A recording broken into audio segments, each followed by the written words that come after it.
Good evening. My name is Sonia, and I'm from the Harbor Coalition Against the War.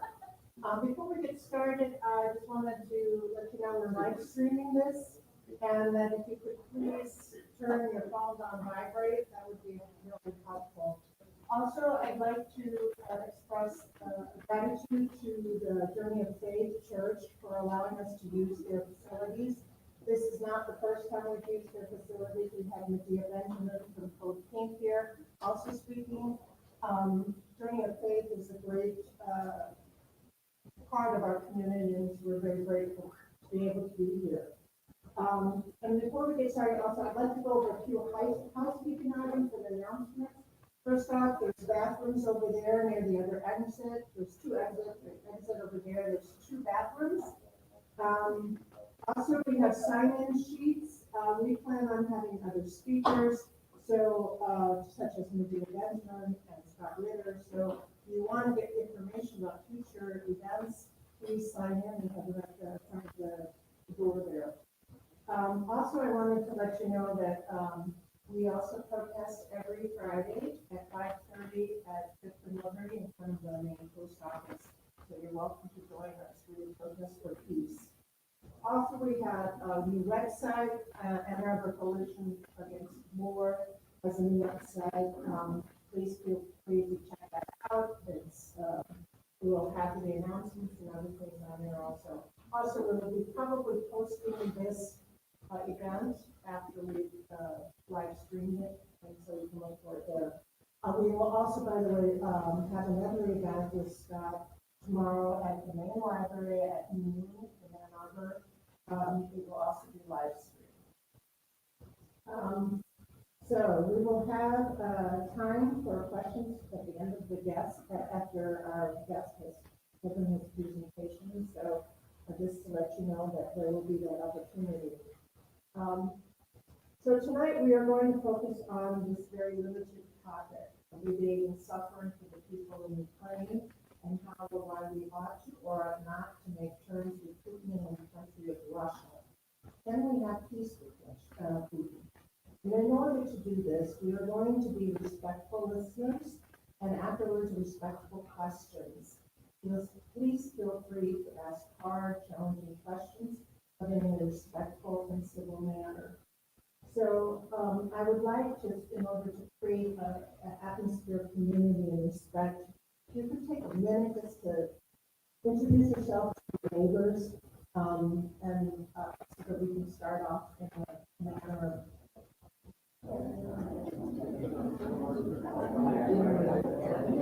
Hey, neighbor. We're on Anishinaabe territory. Veterans, we're on Anishinaabe territory right now. The people, the three council partners, the land under our feet. Oh, okay. And the Veterans for Peace helped me to go to Standing Rock with the group. It was amazing. When I was talking about Bob about genocides, and he's focused on some of the Soviet, we're going to have to say that one of these genocides, I think there probably were some. It's a Soviet attempt. You know Jordan Peterson? Yeah. I listen to him sometimes just to get a feel for all of that.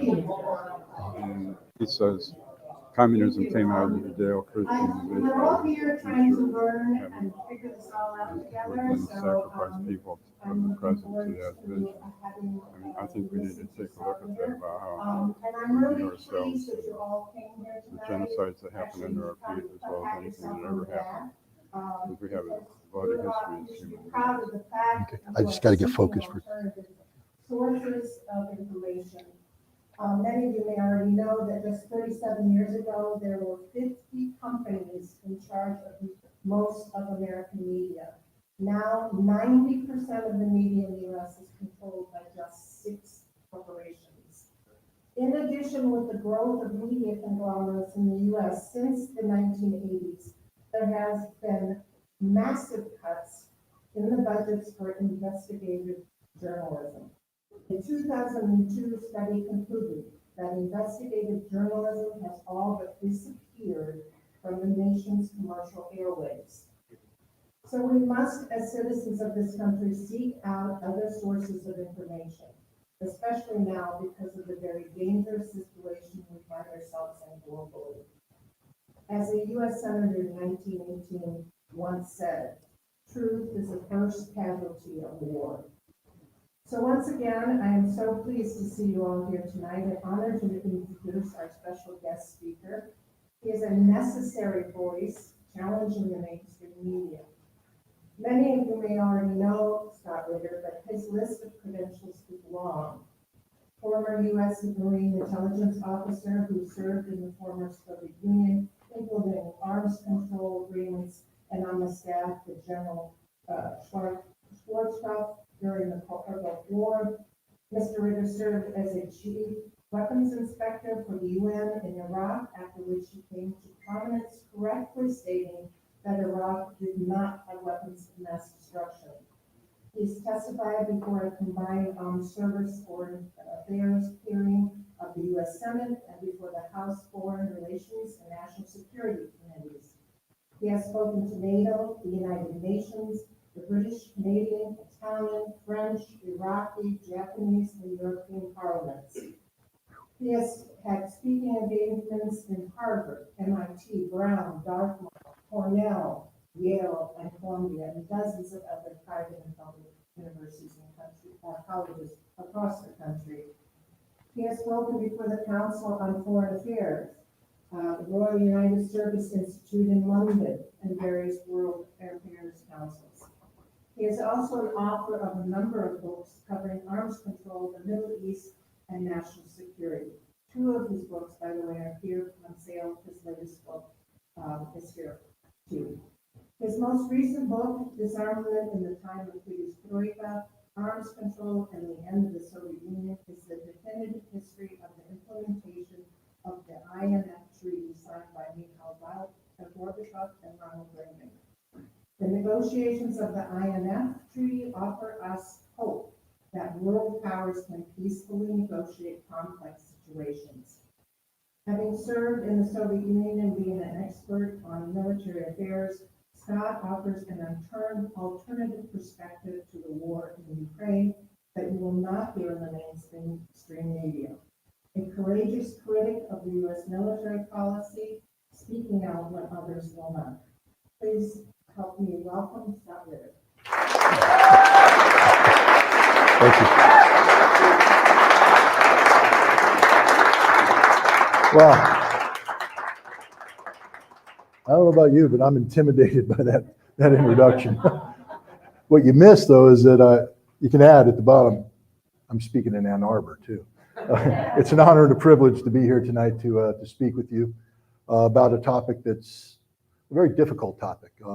First of all, we're talking about war. And I think sometimes in the dialogue, the national dialogue that we have about what's going on in Ukraine, we sort of run through that part.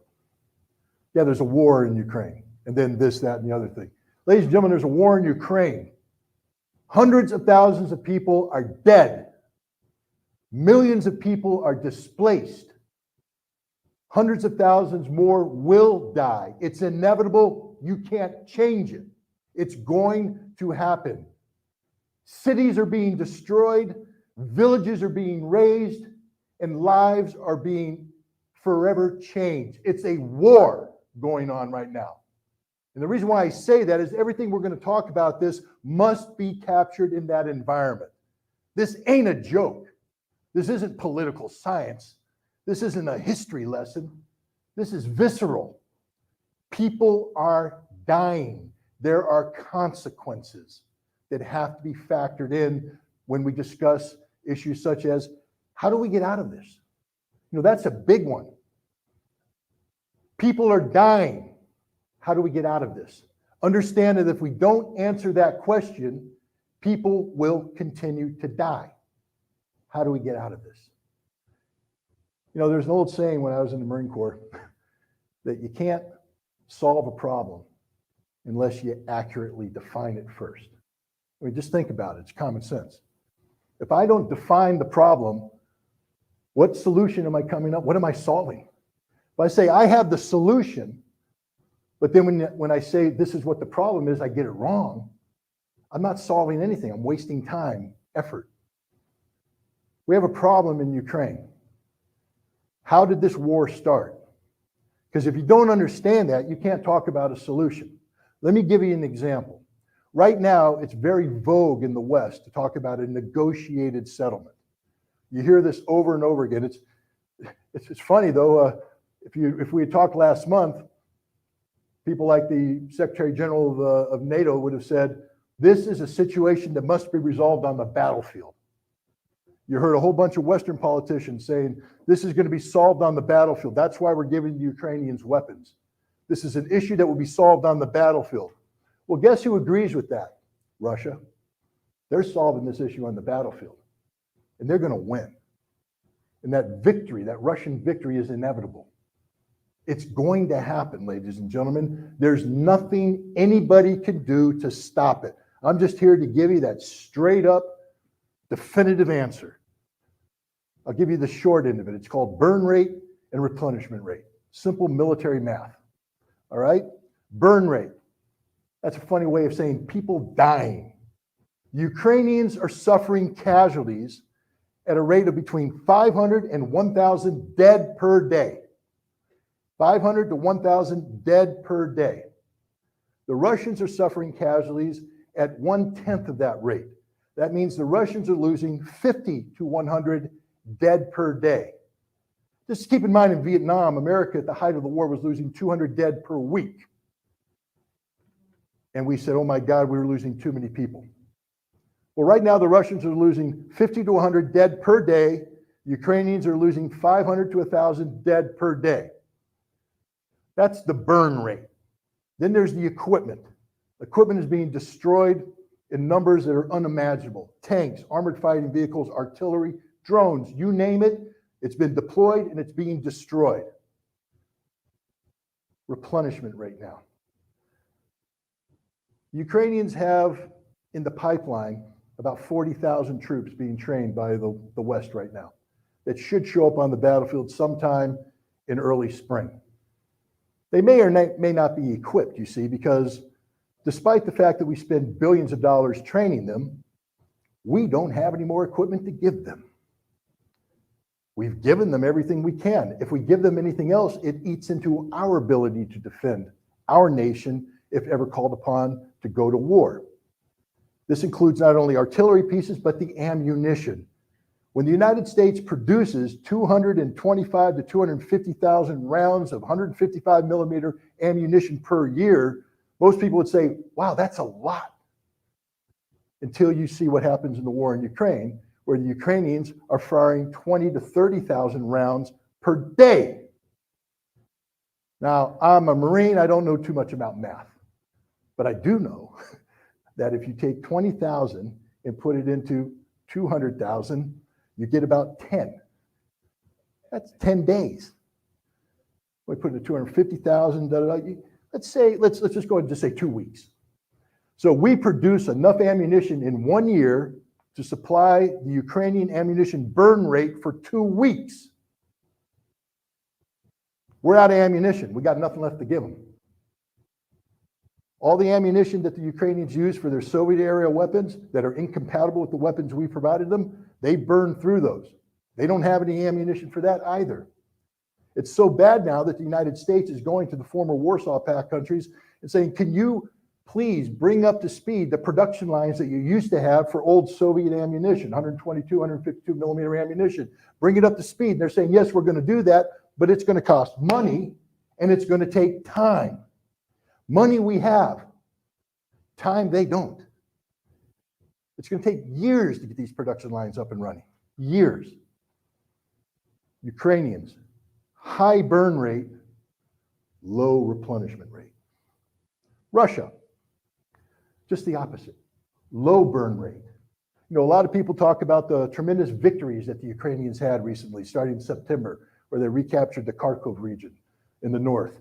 And then in Kherson, where they took over the city and the bank that's on, depending, I have to admit, you know, being simple Marine, sometimes I get things wrong. I look at a map of the Dnieper River and I go left bank, right bank, because I'm looking at the math of north-south orientation.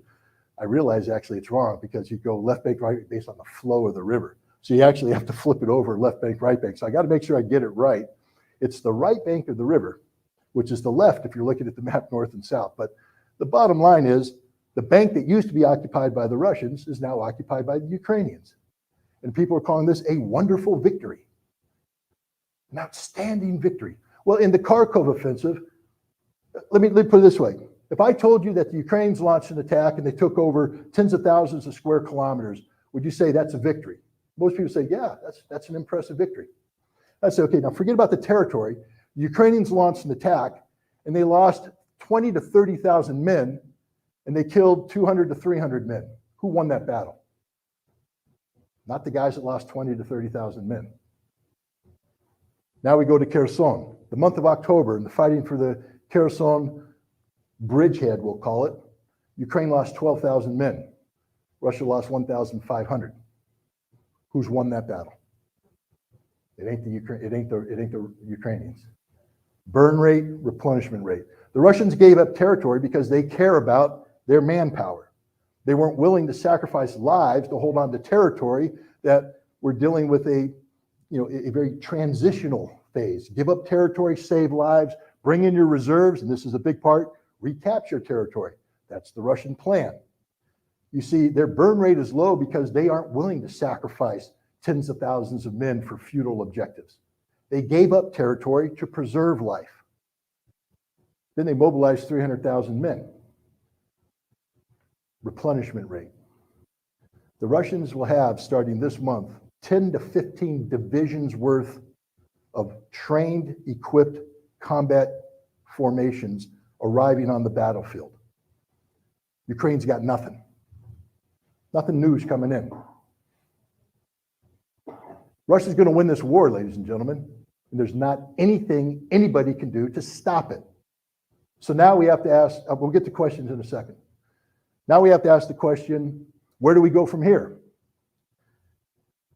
Do we allow this war to continue to its inevitable conclusion? Or do we try to take an off-ramp? Now, most peace activists will say the off-ramp. Take the off-ramp. Stop the war now. And that's okay, except one, the Ukrainians don't want to stop the war now, because to stop the war now, they would have to acknowledge that they've lost 20% of their country. That is the 4 oblasts, Kherson, Zaporizhia, Donetsk, and Lugansk, that have been absorbed into Russia through a annexation process that many people say was a sham. It doesn't matter. Article 64 of the Russian Constitution certifies it as the law of the land for Russia. And from the Russian perspective, that's all that counts. And when Russia's winning the war, it's all that counts. Ukraine wants it all back. Ukraine, in order to sit down at the negotiating table, is demanding that Russia not only return all the territory, but return Crimea, which was annexed in 2014, pay reparations.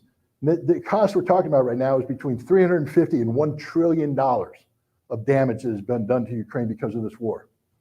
And then turn over their political and military leadership to an international tribunal to be tried as war criminals. So now put on your Russian hat for a second. You're winning the war. You're going to win the war. Are you ever going to agree to this? And the answer is no. It's unrealistic. It's a non-starter. So why would the Ukrainians continue to put these terms on the table, knowing that the Russians are going to reject it, knowing that the war will continue, knowing that they're going to lose hundreds of thousands more people, potentially another 40, I'll answer questions in a minute, ma'am, another 40% of their territory. Because by the time this war ends, there's a good chance that Russia is going to take over Odessa, take over Nikolaev, Dnipropetrovsk, Kharkov, maybe even Sumy. These are all provinces of Ukraine where there is a heavy ethnic Russian presence. This war is not going to end on Ukrainian terms. It's going to end on Russian terms. So how do we get Russia to the table? Well, let's just start with the following. Angela Merkel gave an interview last week. I don't know, did anybody see it in the Der Spiegel magazine? Interesting interview, sort of a reflection on her time as the Chancellor of Germany. But she made an interesting observation in there. She said, you know, when NATO reached out to Ukraine in 2008 and invited them into NATO, I was against it at the time. I was against it. I said, it's not the right time.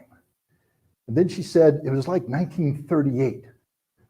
And the Prime Minister of United Kingdom, Chamberlain, you remember? Well, you remember. Of course, none of us remember. We have to go to the history books. But Munich, the Munich Agreement, where Chamberlain went, met with Hitler in Munich and talked about Czechoslovakia and the whole idea. And the idea Chamberlain said is, I'm buying time, you see. We're not ready to take on Nazi Germany. I'm buying time for us to get ready to take on Nazi Germany. That's what this Munich Agreement was about.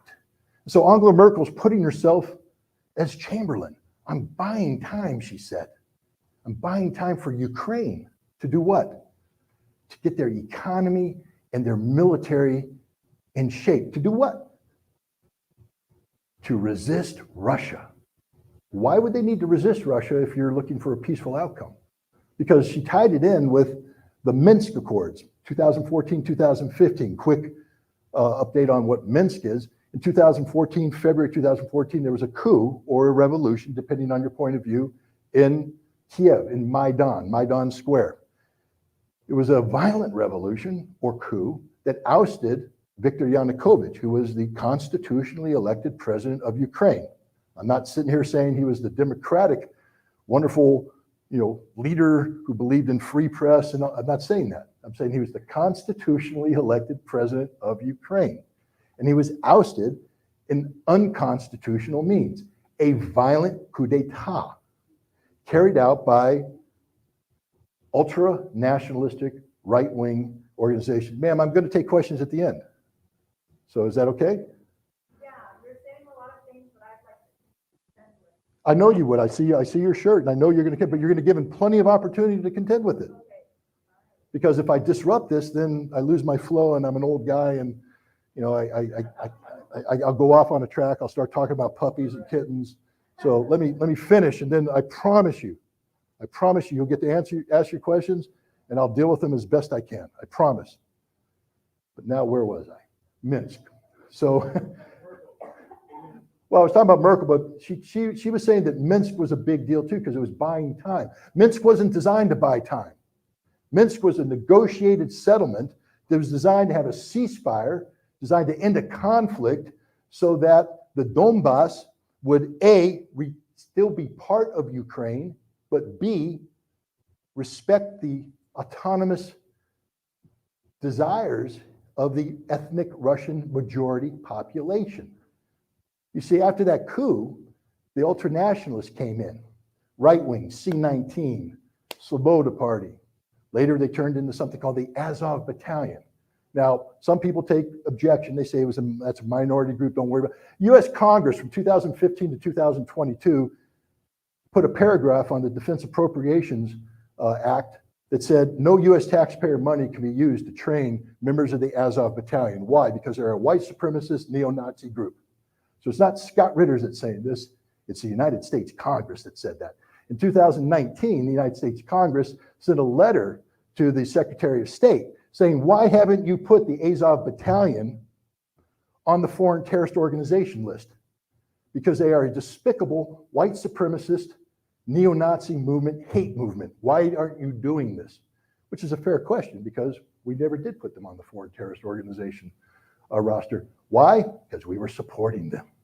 I mean, we can go into a quick history lesson about the CIA's relationship with Stepan Bandera's Organization of National Unity and how we funded them from 1945 to 1954 to carry out a covert war against the Soviets and the Polish government, and how that failed, but then we continued to fund them from 1954 to 1990 for political movement to raise up against how they were part of the Gehlen organization, the former intelligence organization of Nazi Germany, that they were affiliated with that. The Gehlen organization was absorbed into the CIA in 1945, even though they were Nazis who deserved to be put on the Nuremberg Tribunal, hung by the neck until dead, but instead we made them part of our team and we used them to undermine the Soviet. We could get all into that. We could talk about the direct link between Stepan Bandera and the Azov Battalion, Stepan Bandera and Sloboda, Stepan Bandera, C-19 Stepan Bandera, who today the Ukrainian parliament has made the national hero of Ukraine. They have a street in Kiev called Stepan Bandera Avenue. And that is about as disgusting as having a street in New York City called Adolf Hitler Avenue.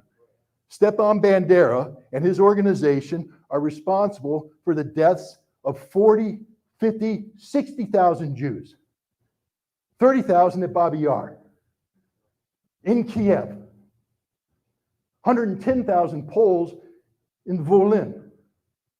Let me tell you how they killed the Poles. They would go to the villages and surround it. They'd take the women, the children, the old men, put them in a barn, set it on fire, and then shout, Slava Ukraina, as they burned to death. Stepan Bandera, who's worshipped today in Ukraine as the national hero. We could talk about that, but we won't. We'll move on to talk about other things, like Minsk and Angela Merkel, who said she viewed Minsk as buying the Ukrainian government 8 years to build up their military. For what purpose? Minsk was supposed to be a ceasefire agreement to stop a conflict. Angela Merkel saying she viewed Minsk as a sham, a lie, to buy time to build up the Ukrainian military to do what? What was the Ukrainian military going to do? Well, we know that in 2015, the United States built a training base in West Ukraine for the purpose of every 55 days training a Ukrainian army battalion to NATO standards before they were deployed to Eastern Ukraine to do what? Kill Russians. That's not me saying this. They brag about it. They made a slide, one of those famous Department of Defense PowerPoint presentations.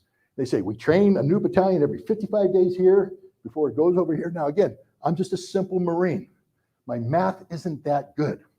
But if you begin training people in 2015 and you train them up until 2022, and every 55 days you're training a battalion, that's a lot of battalions, ladies and gentlemen. That's a lot of battalions that we train for what purpose? Because during this period of time, everybody's supposed to be implementing the Minsk Accords. The pressure is supposed to be put on the Ukrainian government, who signed the original documents. Petro Poroshenko, 2015, signed it, said, I will do this. Poroshenko is now saying it was all a lie. We were never going to implement Minsk. I was buying time to build my army to NATO standards to do what? There's the magic question. Build the army to do what? And the answer was to solve the problem of the Donbass and Crimea through military force of arms. The solution all along, disguised as peace, was war. And it wasn't Russia making that decision. Okay, ma'am, again, when I finish, you get to say what you need to say. I promise you, I really do. But it wasn't Russia that made that decision. It was the Ukrainian government. Petro Poroshenko, the president of Ukraine, stood up and bragged on TV. Ukrainian children, he said, will go to school, walk to school, breathe the free air. The children of the Donbass will cower in the basement because we're going to shell them. And they did shell them for 8 years, killing thousands. This is before February 24th, 2022. There was a war in the Donbass for 8 years. A war that began when a coup d'etat took place in February 2014, replacing the constitutionally mandated government, the legal government of Viktor Yanukovych, with a government handpicked by the United States. Again, Scott, are you making this up? No. You see, Victoria Nuland, who was one of these big Department of State people, had her phone conversation intercepted with the American ambassador before Yanukovych left, where she talks about my boy Yatsenko. See, she handpicked who was going to be the future government of Ukraine. They already determined that they're going to get rid of Yanukovych, replace them with an American-appointed government, not through constitutional means, but through a violent coup d'etat. And when they did that, after they did that, the violence began. You see, these right-wingers, they're a minority. Anybody knows that you check out the demographics of Ukrainian elections, you'll see that Sloboda, the right sector, is other, they get single digits in the vote, maybe 8%, 9%. They're not majority, but they brag about that. They say, we know we're a minority, but we dominate Ukrainian government through violence and the threat of violence. Both Poroshenko and Zelensky were told on the record, the right sector brags about this, that if you implement Minsk, we will hang you by the neck until dead on the streets of Kiev.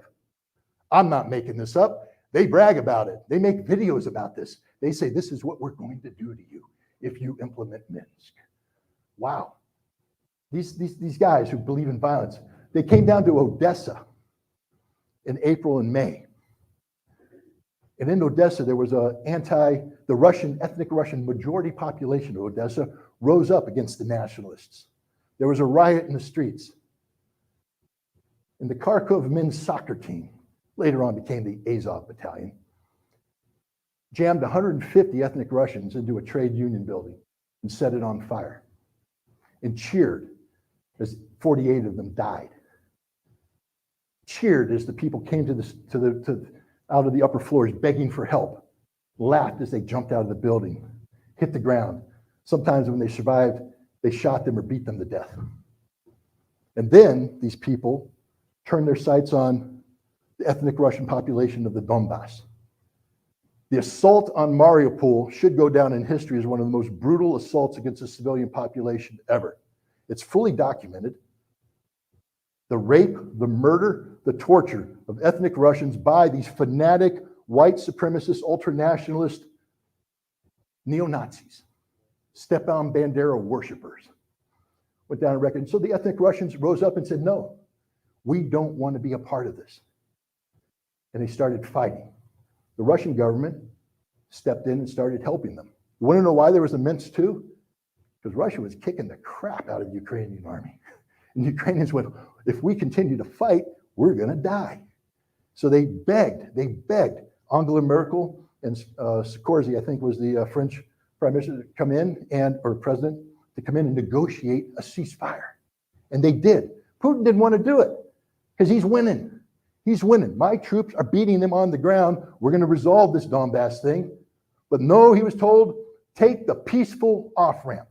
Choose peace. And Putin went, I will choose peace. I will trust the international community that you're serious when you say you want to implement the Minsk Accords, which have a ceasefire, recognize the territorial integrity of Ukraine by ensuring that the Donbass did not succeed, but retained part of Ukraine, but created a sense of autonomy for the ethnic Russians to protect their language, their culture, their religion. You guys know that the Ukrainians call the Russian orcs, right? You know that.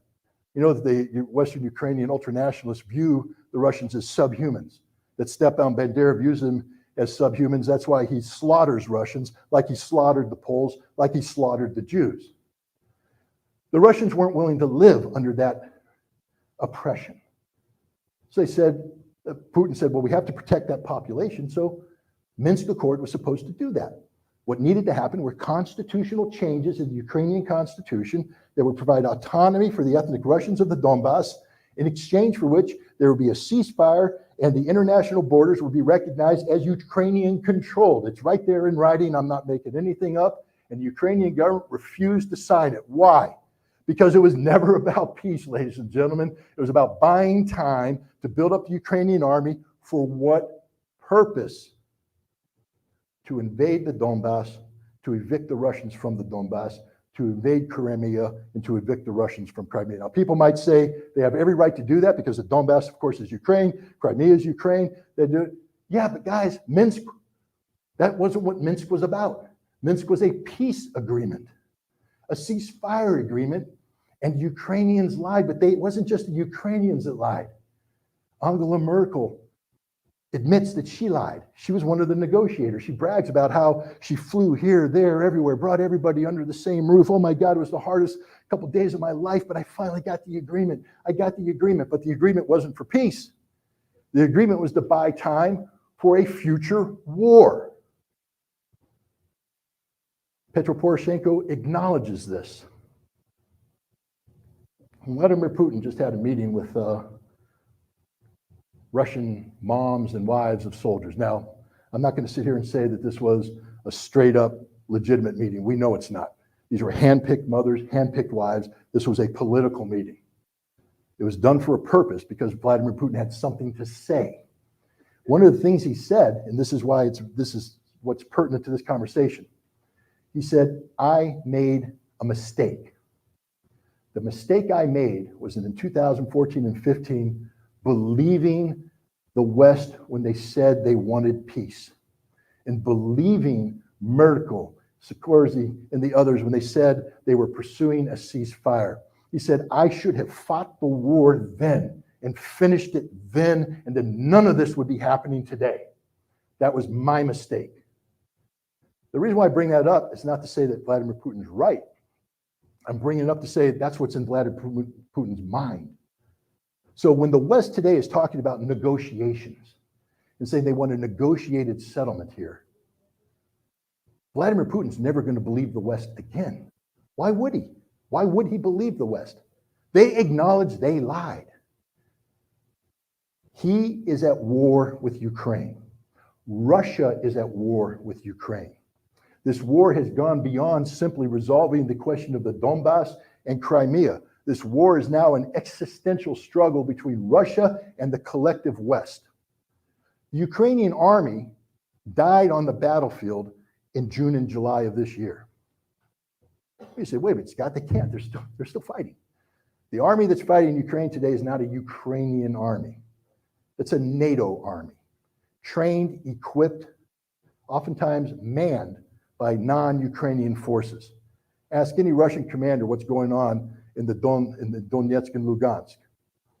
You know, the way this war works, again, you have to understand, during the 8 years of the non-war war that was fought in the Donbass, there was regular radio communication between the militias of the Donbass and Lugansk and the Ukrainian forces. They're calling each other up, making fun of each other, yelling at each other, doing this, that, and the other thing.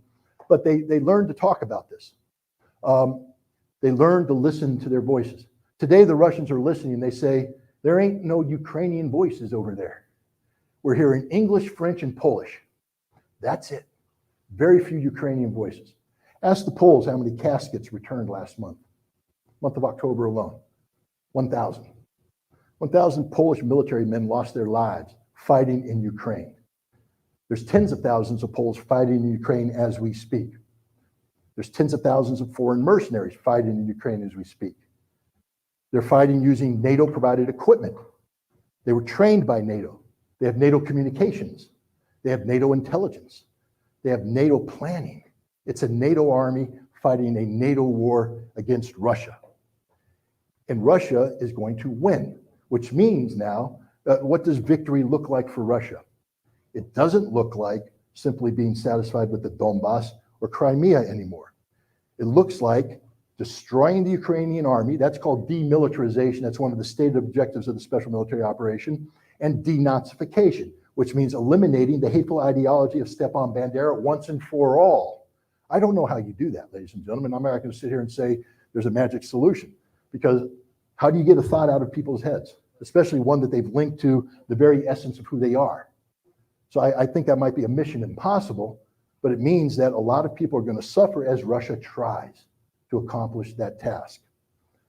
Peace in Ukraine is ugly, no matter how you carve this up. The question now is, how do we prevent the horrendous loss of life that's going to be occurring? Is there a chance for peace?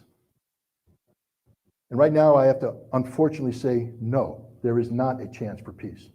Because in order for there to be peace, in order for there to be a negotiation, both sides have to come to the table confident that the other one will do that which they proclaim to do. You know, Russia, this is a fact that many people have overlooked. On April 1st of this year, Russia met with Ukraine in Istanbul, where Russia was prepared to end the war. The terms of ending this conflict were that the Donbass, Lugansk and Donetsk, would be independent, and that Crimea would be Russia, but everything else is Ukraine. And the Ukrainians were ready to sign that deal. They sent a negotiating team to Istanbul, and they were ready to conclude that deal. Then Boris Johnson flew into Kiev and met with President Zelensky and said, you will not sign that deal, because we want to inject tens of billions of dollars of weapons and financial assistance to keep this war going. You see, that's the critical moment right there, when it stopped being a Russian-Ukrainian conflict. Because had it been a Russian-Ukrainian conflict, this conflict would have ended on April 1st. It became a Russian-NATO conflict where NATO used Ukraine as a proxy to achieve Western objectives. What are Western objectives with Russia? Because this is a very important thing when we talk about how do we resolve this issue peacefully.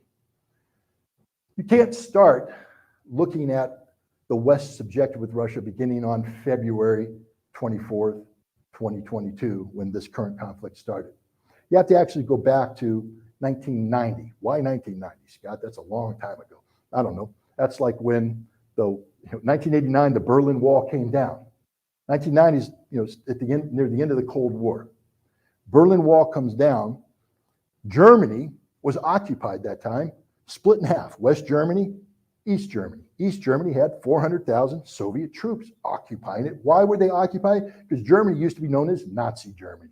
They fought a war called World War II, and they were defeated by a coalition of nations, including the Soviet Union, the United States, Great Britain, France, Canada, and others, who beat them. And as a result of losing that conflict, Germany got split up. Let me tell you what else happened when Germany lost that conflict. They lost a lot of territory.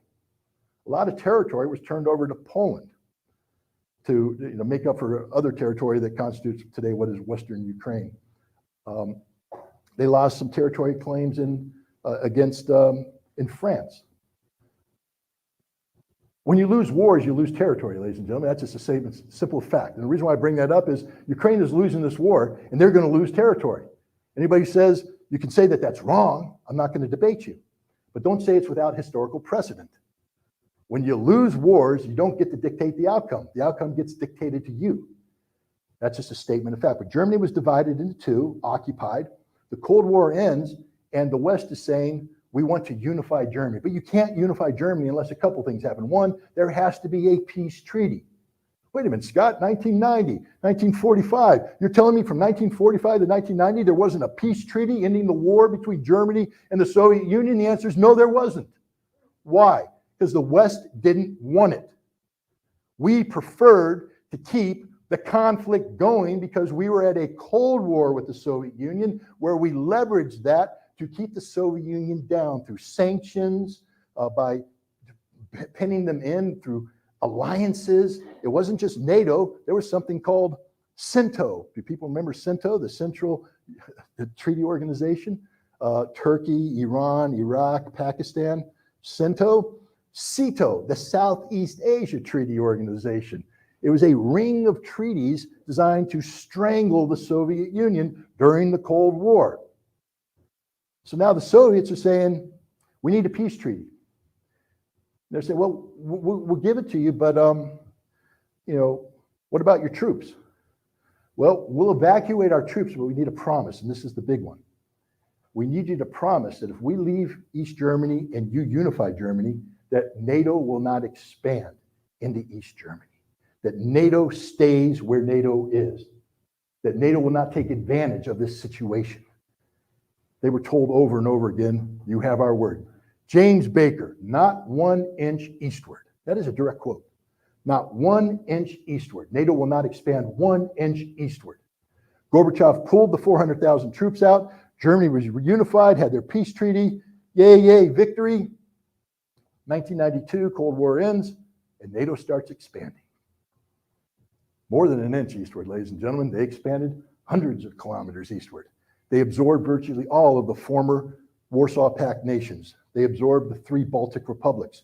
And in 2008, they sought to absorb Ukraine and Georgia, former Soviet republics. Why should Russia be threatened by this? Because if Russia isn't a threat, NATO's expansion shouldn't be a threat to Russia. Why would Russia view this as a threat? Well, the answer is because NATO needed Russia as justification for the expansion. Russia tried over and over again to make peace with Europe. In the 1990s, Boris Yeltsin bent over backwards to have good relations with NATO. But what happened in the 1990s? If you're familiar with Russian history, you know the 1990s are one of the worst decades in Russian history. The collapse of the Soviet Union left a Russian nation that had no economy, no politics, nothing. It was horrific. Pensioners lost their pensions. People didn't have jobs. The raw materials were being sucked out of the nation. Nobody made money except a handful of oligarchs who stole blind from the Russian people, building up these empires, these economic empires. That was in the 1990s. Boris Yeltsin was the president. Was he a democratically elected president? Maybe early on, but democracy doesn't put tanks in the streets of the capital city to fire rounds into the parliament when the parliament disagrees with the president. That's what Boris Yeltsin did in October of 1993. Brought the Russian army out, fired tank rounds, set the parliament on fire, and killed scores of Russian parliamentarians who didn't agree with his vision of Russian democracy. October 1993. You know how in 2016, here in America, we like to complain about how the Russians stole an election for Donald Trump? Well, we now know that that was false. I'm not here singing praises of Donald Trump, don't get me wrong, but we know that it was false. We know that Christopher Steele's dossier was manufactured. We know that the hack of the Democratic National Committee didn't happen the way they said it happened. It's fact. But you know what did happen in 1996? We stole a Russian election. There was a guy, the head of the Communist Party, who was running. He was going to beat Vladimir Putin, Boris Yeltsin, in a stand-up election. We couldn't have that. Couldn't let the communists come back into power into Russia. So we went in and stole an election, and we bragged about it. Time magazine has a front page, the best election money can buy. The United States stole an election in Russia. We bragged about it. We said, this is what needs to happen. This is democracy, baby. Democracy. Russia was a mess. Yeltsin was corrupt. The oligarchs were destroying this nation. And then in 1999, something happened. Yeltsin resigned, and he appointed somebody to replace him, a guy named Vladimir Putin, the accidental president. Man shouldn't have been president. Well, he wasn't part of the insiders. He was a former low-level KGB officer, went to be a taxi driver in Ukraine, ended up working on the administration of Sobchak, the mayor of not Ukraine, I'm sorry, St. Petersburg, worked in the offices of Sobchak, came over to Moscow. And you know what happens when you have a sea of corruption and somebody who's uncorruptible arrives? They start to rise to the top. I know, I hear a wow, he disagrees with me. That's okay, we can talk about that later on. Vladimir Putin was not part of the family, the Yeltsin family. Vladimir Putin was not part of the oligarchs. You know, when Yeltsin was his health was declining, the family and the oligarchs were like wolves around this dying corpse, waiting for it to go away so they could jump in and rip it apart even more. And you know what was encouraging that? America, Great Britain, all the other friends of Russia. Why? We don't want Russia ever to rise up and replicate the power that the Soviet Union had. The policy of the United States has been, since the end of the Cold War, to keep Russia down permanently. And that's why we encouraged the decade of the 1990s. Think about that. We encouraged the decade of the 90s, which gutted Russia as a nation. Vladimir Putin takes over in 1999, has an election in early 2000. Nobody thought he was going to win that election. All the American experts are saying he can't win, he has no constituents. He won the election, he became the president. Why? Because he's not part of the family. He's not part of the system that Yeltsin put in place. He was something new, he was something different. You can sit here and say you don't like Vladimir Putin, and I'm not going to debate you. That is your prerogative. But if you're a student of history, you have to know this, that if it weren't for Vladimir Putin, the trajectory that Russia was on was a trajectory towards the death of a nation. Vladimir Putin reversed that trajectory. For better or for worse, for right or wrong, I'm just telling you a fact. If it weren't for Vladimir Putin, Russia wouldn't be what it is today.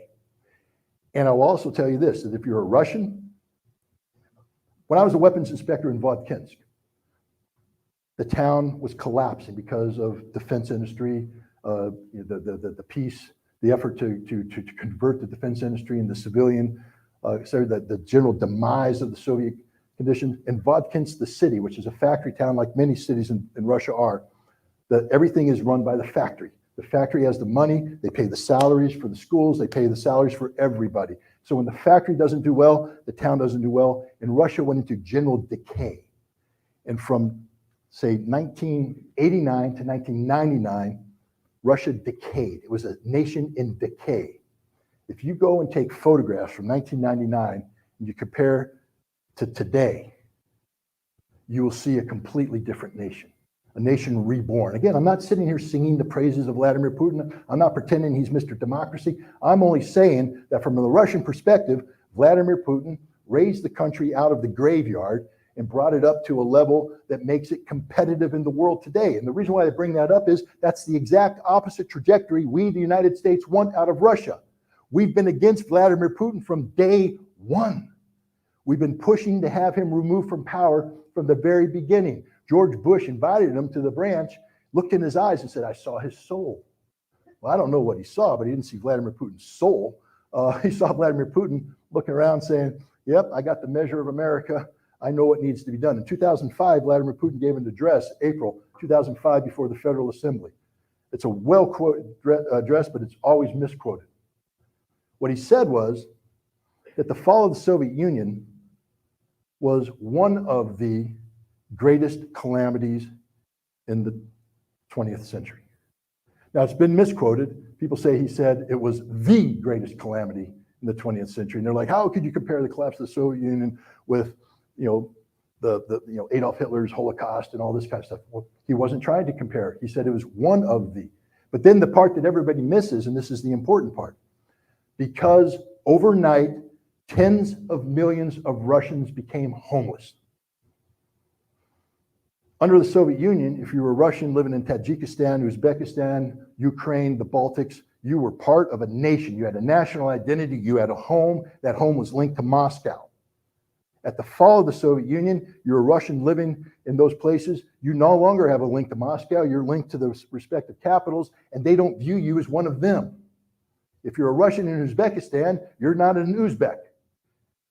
That's how it works. And he said, we abandoned them. And I, as the Russian president, must care for the Russian nation and the Russian people. Now, I'm not sitting here saying that's the right thing. I'm saying that's what he said. So the mindset of Vladimir Putin is one that says, I must care for the Russian people. That's my duty and responsibility as the leader of the Russian nation. And the nation is beyond the territorial boundaries of the Russian Federation. The nation is a nation that is based upon ethnicity, religion, culture. If you're Russian Orthodox, if you speak the Russian language, if you're linked to Russia through history, that's the nation. So that's what's in Vladimir Putin's mind. I have to protect the nation. In 2007, he gave one of the greatest speeches in history. And I'm not saying because I believe everything he said. I said it's a great speech. It's an important speech. It's the address he gave at the Munich Security Conference, where he stood up in front of the entire West and lectured them on what they were doing to Russia and what they were doing to the world. He spoke for an hour, or less than an hour. But the best part of it was the question and answer afterwards, where he was asked questions by all these political and economic elites of the West. And then he answered, and you watched them twitch, watched them squirm, as he hits them with fact about the role that the West was playing. How dare the West lecture him, the president of Russia, when they invade Iraq? Remember, this is 2007. Iraq was on everybody's mind. People don't like to think about Iraq today. We forget all that when we start pointing fingers at Vladimir Putin and the violation of national integrity, sovereignty, etc. We invaded Iraq in 2003. We violated their sovereignty, and no one cares about that today. The hypocrisy that's built into the West. But that's okay. Putin did, and that's why he brought it up. Then in 2008, NATO invites Ukraine to join NATO. Why? Well, we have some insight. In 2019, RAND Corporation, a think tank affiliated with the power elites in Washington, published a paper on how we can go about destroying Russia. Literally, it's not the literal title, but that's what they meant. What can we do to tear Russia apart, to bring it down? And one of the key things they said is to strip Ukraine away from the Russian sphere of interest. Strip it away, bring it to the West, and Russia will collapse. That was the goal. It's been the goal from the very beginning. And of course, Putin knows this. That's why he said, we will not allow Ukraine to join NATO. In 2009, February 2009, then Ambassador of the United States to Russia, William Burns, wrote a memorandum called Niet means Niet, no means no. And what he said there is that when Russia says Ukraine is a red line, they mean it. They're not joking. They're not bluffing. So we need to be very careful what our next steps are. Because, and this is the important part, ladies and gentlemen, because if we continue this policy, Russia will invade and Ukraine will lose the Donbass and Crimea. February 2009, we knew exactly what the consequences of our actions were. We knew that if we continued to pursue a policy to bring NATO or Ukraine into NATO, that this would end in a war that had Russia invading Ukraine and stripping the Donbass and Crimea away. We knew this, and yet we continued to pursue this policy, ladies and gentlemen. That should disturb everybody here. See, the people who've been promoting war with Russia, a Russian-Ukrainian conflict, don't reside in Moscow. They don't even reside in Kiev. They reside in Washington, D.C. They reside in London. They reside in Berlin. They reside in Paris. They reside in Brussels and Strasbourg, in the power centers of the collective West that has been trying to destroy Russia ever since Russia became a federated nation in the aftermath of the collapse of the Soviet Union. That's why there's a war in Ukraine today. And that's why there will be no negotiated peace, because Russia is not going to negotiate with the people that have been trying to destroy them. You know, I wrote a book out there. It's called Disarmament in the Time of Perestroika. I think it's a fascinating book about the INF Treaty and arms control and the Soviet Union during that time and my experiences. But it's more than that. You see, if I told you, if I started out this saying, we live in difficult times, Russian troops and American troops are staring each other across the border, heavily armed. America's sanctioning Russia. Russia's avoiding the sanctions. And there's a threat of nuclear war. There was a nuclear exercise that almost spun out of control. There was talks of using nuclear weapons. People say, yes, Scott, that's what happened the last couple of months. I said, nope, I'm talking about the 1980s. See, 1980s, it was pretty bad. It was very bad. The INF Treaty, an arms control treaty to get rid of intermediate nuclear forces, that is, ballistic missiles with a range of 500 to 5,500 miles, saved the world from nuclear annihilation. Had we not gotten rid of those weapons, I'm here to tell you right now, we wouldn't be here today, because there is no such thing as a limited nuclear war. Those weapons would have been used, and after they were used, the world would end in a general nuclear exchange. That is just a statement of fact. Study the nuclear doctrine of either the Soviet Union at the time or the United States, and you will understand the moment one nuclear weapon is used, they all get used. And we got rid of those weapons. And in doing so, we started a process of working cooperatively with the Soviet Union to find the off-ramp away from nuclear annihilation and permanent confrontation to peaceful coexistence. You see, the INF Treaty is what I call a template of hope. A template of hope. And that's why I think it's important to read the book, because it shows that we can get out of this problem.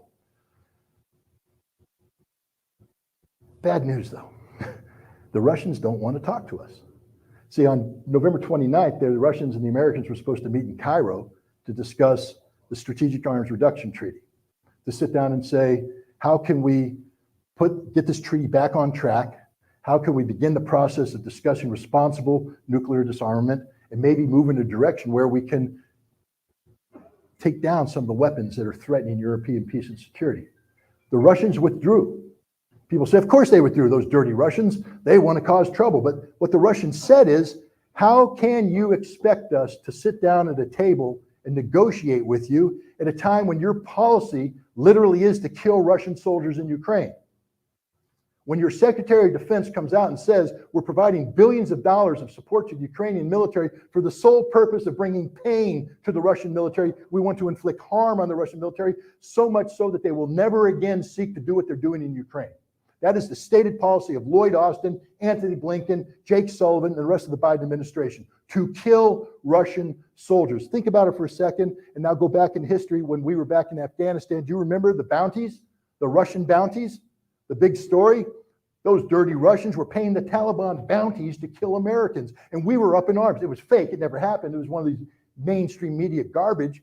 But the point is, the mere thought that Russia would pay money to the Taliban to kill 1, 2, 3 Americans sickened us collectively. Ladies and gentlemen, the United States is paying $56 to $100 billion to the Ukrainians to kill thousands of Russians. And you expect the Russians to sit at the table with us? We are imposing sanctions on Russia. These sanctions aren't designed to hurt Putin, the oligarchs. No. These sanctions were specifically designed to cripple the Russian people, to deny them livelihood, to collapse their economy, so that their children couldn't go to school, couldn't have health care, there wouldn't be a future. That was the purpose of the sanctions. Now, it didn't happen because the Russians happen to be a little bit smarter about energy security, global energy security than the West. Here's a pro hint. If you're going to call a nation a gas station disguised as a country, that's sort of what the United States have been calling Russia for some time. They're just a gas station disguised as a country. Don't be a big American automobile on a superhighway in the middle of nowhere with an empty gas tank. Because that's what the Western economy is right now. It's stuck in the middle of nowhere in desperate need of the energy that Russia was providing, lacking it, prices are going up, German economy is collapsing, French economy is collapsing, the British economy, Europe is collapsing. You know who's not collapsing? Us. We're paying a little bit higher prices, but because we're the good friends of Europe, I mean, we are really good friends of Europe. We're their NATO allies, by the way. When we denied them access to cheap Russian gas, we volunteered to sell expensive American liquid natural gas. Now, as a good friend, we would say, you're going to get it at the same price you're paying for the Russians because we don't want to harm your economy. No, we're making them pay 10 to 20 times more. We're raking in the money, the profits. Not only that, we're destroying the German economy to the point that 1 out of every 4 industry jobs are going to come to the United States in the next year because they can't afford to stay in Germany. That's what it's like to be a friend of America. But the point is, the sanctions didn't work, but the intent of the sanctions was to hurt the Russian people. The Russians have said, we can't sit at a table with people who continue to try and kill our troops and make our people suffer through sanctions. That when you talk about trust but verify, we don't want to just talk about the verification procedures of an arms control agreement. We want to talk about the trust between nations. And right now, there is no trust between nations. Russia will never trust the West again. So if you want to talk about a peaceful resolution, if you're truly anti-war, the fundamental question is, how can the West regain the trust of Russia? And it is incumbent upon the West to do it, not on Russia. Russia doesn't need to gain the trust of the West. It's not Russia that has betrayed the West. It's the West that betrayed Russia. So now we come down to the final point. How do we get out of this war? And the sad fact is we don't, ladies and gentlemen, because there's no one right now in Washington, D.C. who's thinking about how do we reestablish trust with Russia. Russia is fully committed to winning this war. 10 to 15 division equivalents are arriving on the battlefield in the next month. And once they arrive there, they're going to begin the process of destroying the Ukrainian army. Now we come back to what I started. Destroying the Ukrainian army. Sounds pretty copacetic, doesn't it? It means they're going to fire artillery rounds into their gut men. They're going to have their guts split open, leaning on the ground, and they're going to suffer for hours while they bleed out, get infected, and die. That's war. They're going to shoot people. Sometimes you die instantly, sometimes you don't. They're going to use thermobaric weapons which are going to suck the lungs out of people. That's war, ladies and gentlemen. That's what's going to happen over the course of the next weeks and months. Hundreds of thousands of people are going to die because we can't find a way to negotiate with the Russians. Thank you very much. I'll take any questions anybody has.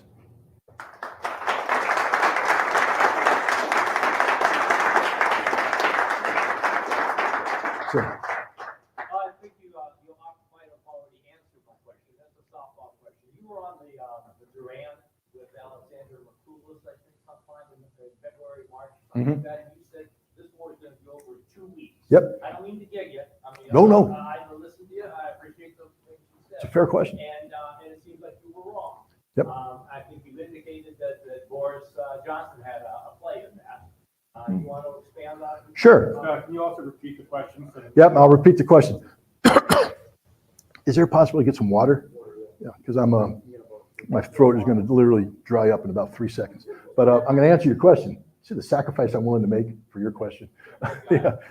Look, when this concept of this war started, almost any military professional would take a look at a couple of things.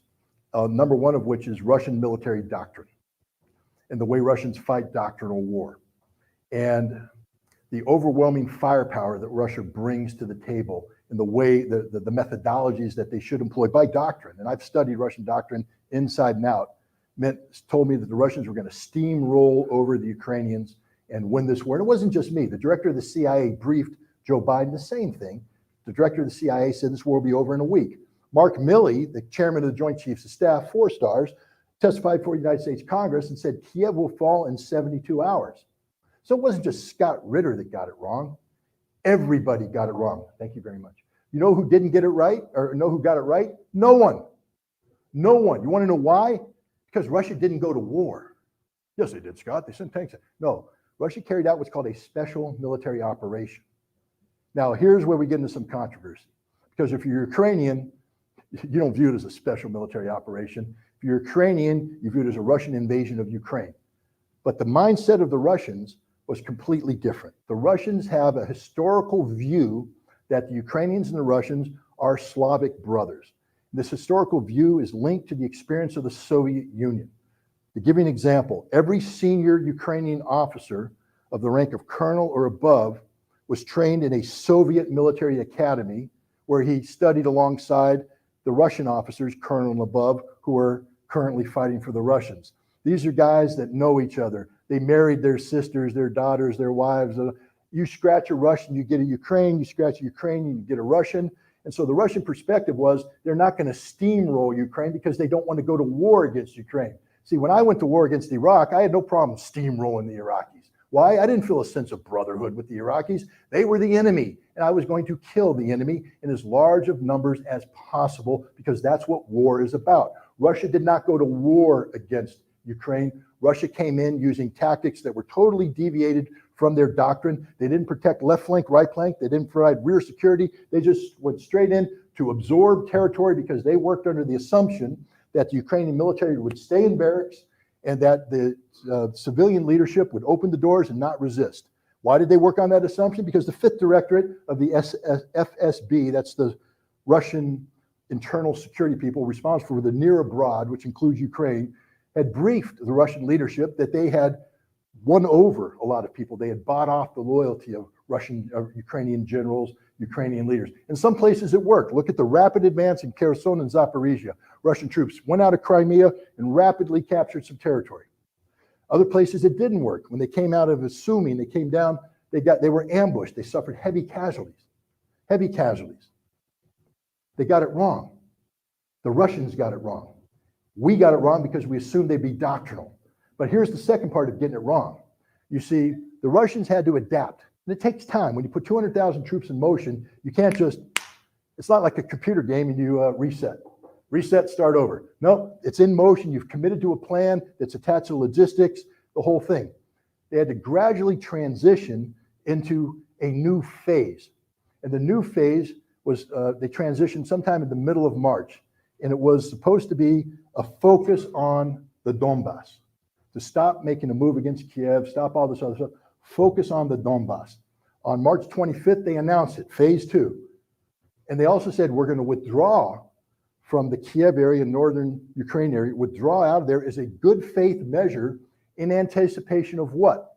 The Istanbul round of peace negotiations that was supposed to bring an end to the conflict. But the problem is, those same geniuses who said Russia's going to steamroll into Ukraine now took a look at what Russia was doing and said, Russia's weak. They ain't that good. They didn't steamroll. Not only that, they're retreating. We got them on the run. Ukraine, no peace deal, Ukraine, no peace deal. We can beat the Russians now because they're weak. They can't fight. We're going to give Ukrainians tens of billions of dollars. New Lend-Lease Act, $43 billion, May 2022. Huh? The whole purpose of that, according to Lloyd Austin, was to bleed Russia white, to kill Russian soldiers because we got them on the run now. We got them on the run. They can't fight. That's the American attitude. Lloyd Austin, direct quote. Antony Blinken, direct quote. U.S. policy. They were wrong. See, Russia wasn't on the run. Russia had made a mistake. They were adapting. They were seeking a peaceful outcome, the 1 April settlement that would resolve the Donbass issue and the Crimea issue. But when the Ukrainians left the peace table, Russia said, oh, now we're at war. Not just against Ukraine, though. Now we're at war against NATO.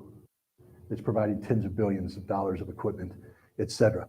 And that war changed. Now, it took Russia a little bit of time to adapt. You just don't change overnight. And we saw the Ukrainian, when those troops, remember the Duran? I was on the Duran. Well, I was on a later version. And I said something like, gosh, the provision of tens of billions of dollars of military equipment to Ukraine is a game changer. Remember that word? I got heavily attacked for that. Game changer. What do you mean, Scott? You were saying the Russians are winning. Now you're saying it's a game changer. I said, man, when you pour in $50 billion worth of equipment, it changes the game. It doesn't mean the outcome's different. It just means that this conflict stopped being between Russia and Ukraine, started being between Russia and NATO. A game changer. And Russia responded by mobilizing 300,000 troops. Another game changer. And that's where we are today. A war between Russia and the collective West, where Russia's burn rate is lower than that of the collective West, and the replenishment rate is higher, just like I talked about earlier. Did I answer your question? Okay. Yes, ma'am. I promise. You mentioned the burn rate earlier too, and I think you might want to, clarify that it's not the same country. Like I've been reading and hearing reports that in the last couple of weeks, Russians have been dying at the rate of 200, 300, 400 a day. That the new conscripts are coming, they're not trained, they don't even have good weapons, and the Ukrainians are mowing them down with artillery.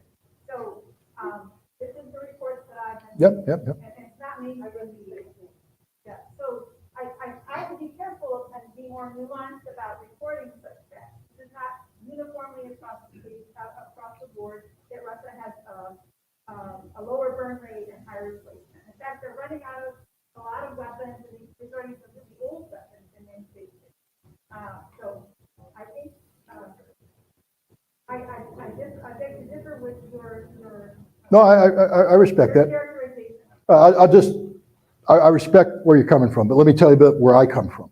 Okay, I have a career as a professional military intelligence officer. I briefed the President of the United States, the Chairman of the Joint Chiefs of Staff, the Secretary General, on down. In all of my briefings, I was 100% accurate. Why? Because I'm an unbiased intelligence officer who looks at the facts. I'm an expert at discerning things. Now, you talk about artillery. Here's the problem with artillery. I'm an old artillery officer, too. I used to do it for a living. So I have a little bit of understanding how these things work. The Ukrainians basically are operating at anywhere from an 8 to 10 disadvantage in artillery. That means for every single Ukrainian tube, there's 8 to 10 Russian tubes firing in response. You disagree with that assessment? The Ukrainians agree with it. It comes from the Ukrainian general staff. I know, I'm just telling you, Ukrainian, this is a Ukrainian figure. So I'm going to run with the Ukrainian data right now. So now you have a tube of artillery. And let's say you have a highly trained team, and they're, bam, round down range. Good job, guys. Boom, you got the Russians. Bam, bam, bam, bam, bam, bam, bam. 10 coming back at you. Who's going to win this duel? Russia every single time.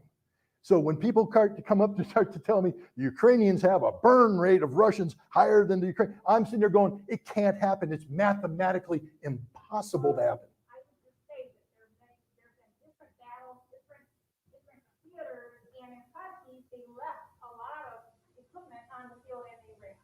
And Ukraine actually got a lot of tanks and other Yeah, vehicles and weapons, Yeah. munitions Yeah. from that. So Yeah. they have run. I think you're making really strong, convincing arguments, but you're overstating. I'm not overstating my case, ma'am. When you lose 20,000 people taking Kharkov, that's a Ukrainian number, not a Russian number. And the Russians lose 300. How am I overstating my case? Where have I overstated it? Because you're not admitting that Russia had a higher burn rate and they had. Russia's never had a higher burn rate. Even early on in the war, they didn't have a higher burn rate.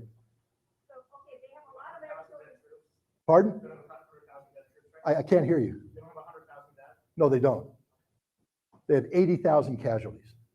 80,000 casualties. That was as of October. Since October, Russia's probably suffered another 3,000 to 5,000 casualties. So we're probably looking anywhere between 85, let's say max 90,000 casualties, not dead, casualties. The number of dead that Russia has suffered is anywhere between 6,000 and 9,000 regular troops. Then you take the Donetsk and Lugansk militias and add another 15,000. You throw in Wagner and you throw in some of the volunteer units, you can take that up. We're probably looking at an area of 20,000 dead Russians, maybe a little bit more. 80,000 total casualties. That's a lot. Huh? I don't pull anything out of air. Okay, where? Russia. Okay, one of your Russian sources? About 8 of my Russian sources, but that's okay. Okay, I don't work with one source. I accept that. Well, I do too, because I double check it. I actually go back and look at the battles that were fought. I lay out, I do a force deposition. It used to be my job, man. So I love doing that. I love taking a map and putting the forces out there, looking at the terrain, looking at the equipment, figuring out fire rates, burn rates, training, etc. And then I take a look at the news reports and I realize that everything the Ukrainians say is fiction. The fictional victories of the Ukrainian military. You don't win a battle taking terrain when you litter the battlefield with the bodies of your dead soldiers. That's not a victory. Or if it is, it's a Pyrrhic victory, going back to ancient Greece, King Pyrrhus, and the victories he won against the Romans, but he lost men that couldn't be replaced, so he lost the war. Ukraine has lost men they can't replace. How many men are in the NATO training pipeline right now in Ukraine? I already told you, 40,000. I don't know all these facts, but I do know something, and I know that Russia has bought incinerators and No, you didn't. You don't. No, you don't. I read that. I know you read it, but did you? Well, how do you know it's not true? Because I looked at the incinerator in question. It has a serial number on it. I traced the serial number to the factory that produces it, and it's a trash incinerator. It ain't a body incinerator. It's just fiction. I'm just being honest with you. Everything that Ukraine says fiction, everything that Russia says true. Not everything, but most. Yeah. It is an interesting perspective. But I tell you what, come and talk to me in 6 months. All right? Go talk to the wives, the mothers, the daughters of the dead Ukrainian soldiers, the 320,000 who signed a petition to the Ukrainian government asking to find out what happened to their husbands. That's 320,000 signatures. What happened to their husbands? I'm not making it up. It's a fair question. They're missing. Why are they missing? Why aren't the Ukrainians being honest about their death? If you ask that question, do you know how the Ukrainians are paid?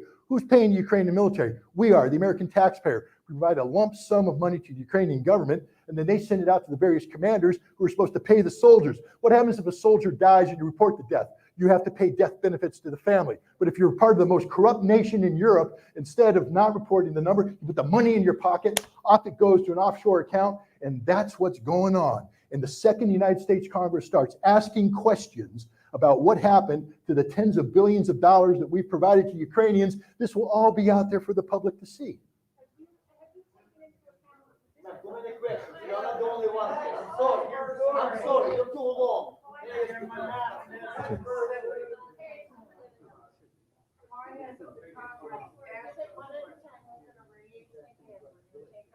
Scott, I'm sorry. To your old speech today, as I will listen, maybe I want to a little bit clear up your situation. A lot of people right now maybe leaving this place. They still be under the question, why such a Putin desperate guy start going with such a operation to to Ukraine. Maybe a little bit I know I've been following you, with the dog, and I see what you bring up to the media. My question is, maybe you will open up a little bit for us here, if you're familiar with the story. I believe you are, and for somebody who are completely clueless about why exactly Putin went for special, this special Military operation to Ukraine. What was there specifically? We're talking about kids. We're talking about specific laboratories. I'm not talking about Nazi. Nazi is going to be all over. I mean, this right now coming out on the right and on the left. What about the kids? What about the trafficking the kids? They have been saying, from what I did hear many months ago, from sources that you've been, maybe kind of communicating to. They've been saying the traffic in Ukraine was the largest in the world, right? You have something. What I'll say this about trafficking. Yeah, the question is, what is the real motive behind Vladimir Putin's initiating a special military operation? The story behind the story.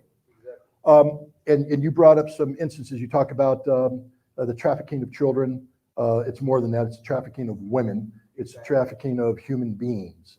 Ukraine is one of the most corrupt nations on the earth. It's also one of the most poverty-stricken nations on the earth. There's a lot of people who are suffering because of an economy that doesn't function, and they get sucked into the bowels of Europe. These are women who get sent from Ukraine. They go to Hungary. They become prostitutes to service American servicemen who are operating in Bosnia and elsewhere, NATO servicemen, or men in general. That's there. from my opinion, Putin didn't go to war because of that. That's just an unfortunate reality. Putin's talked about it, people talk, but that's not a justification to go to war. Russia is a very legally minded country. I know I hear the snickers, but they are. I've worked with them, I've dealt with their foreign ministry, and I know that you don't do anything unless in accordance with the rule of law, you cross the T's, you dot the I's. Russia went to war in Ukraine, citing Article 51 of the United Nations Charter, specifically self-defense, and then they had a modification of that, which is preemptive self-defense of a collective security arrangement.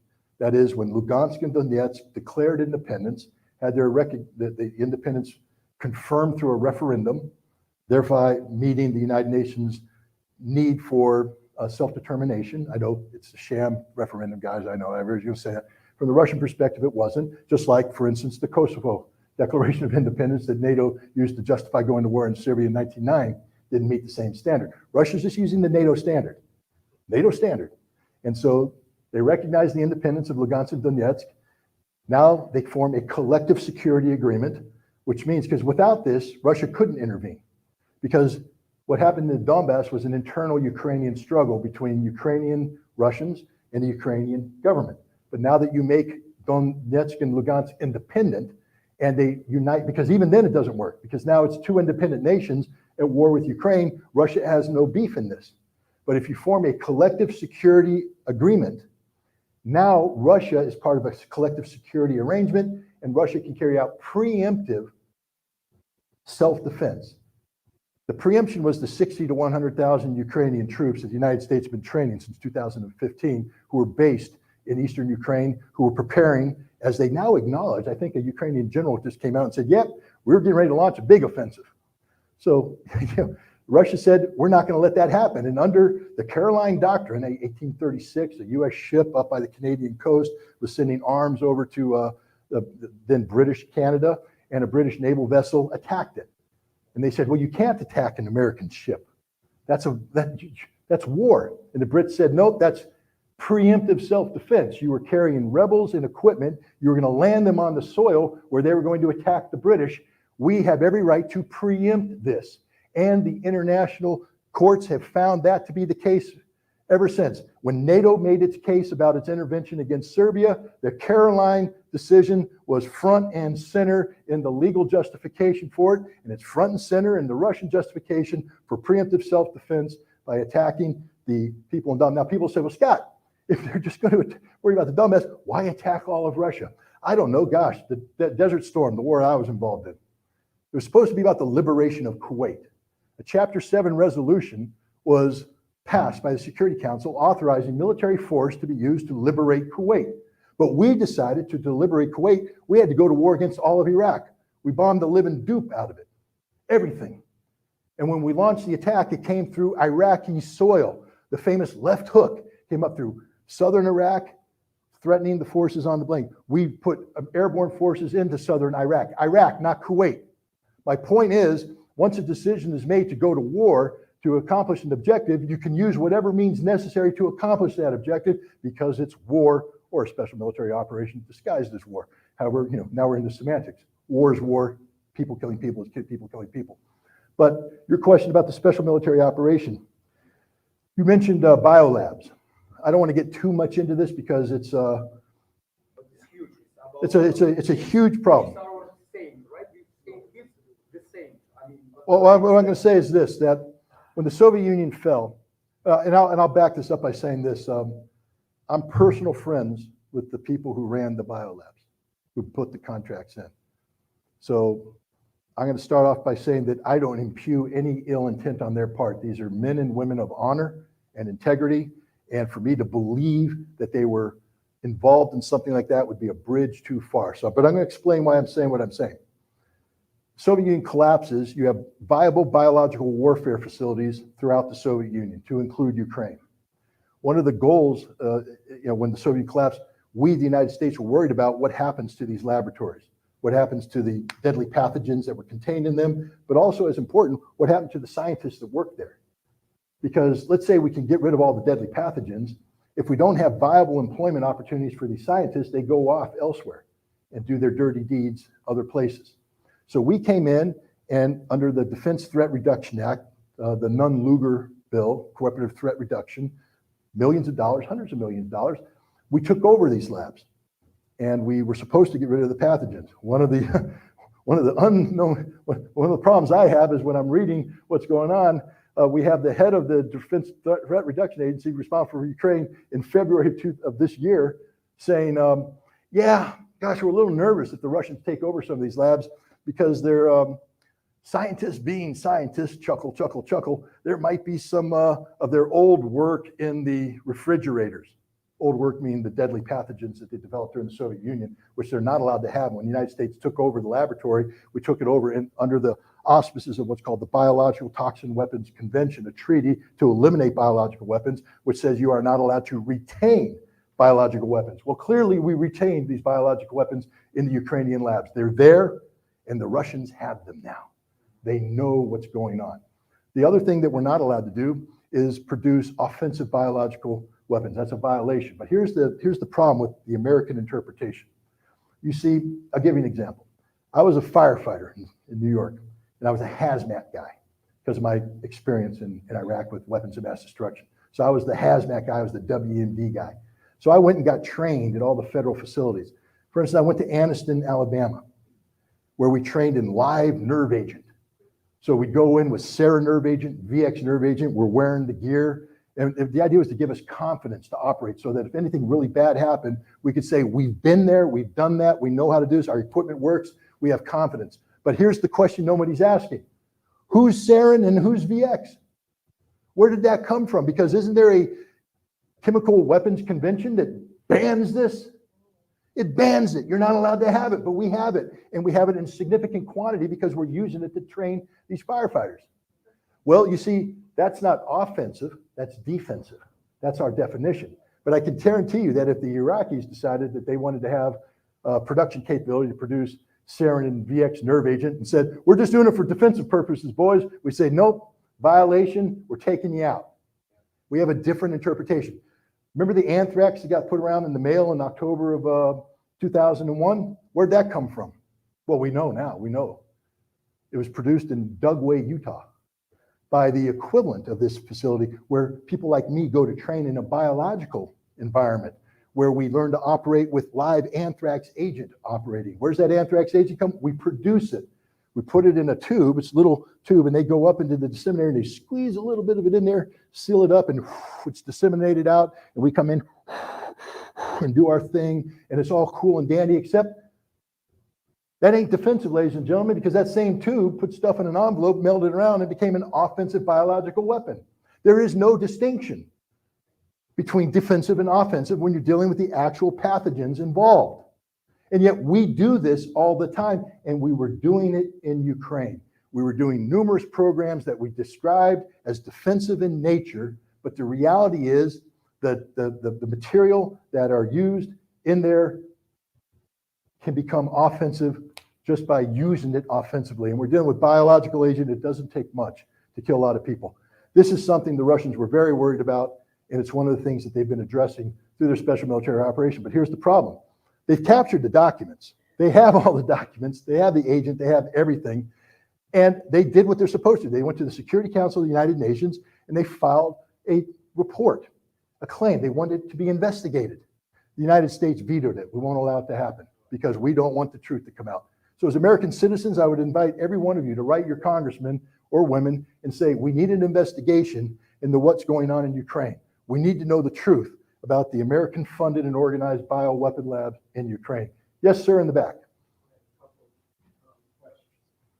First off, you seem extremely enamored with Vladimir Putin.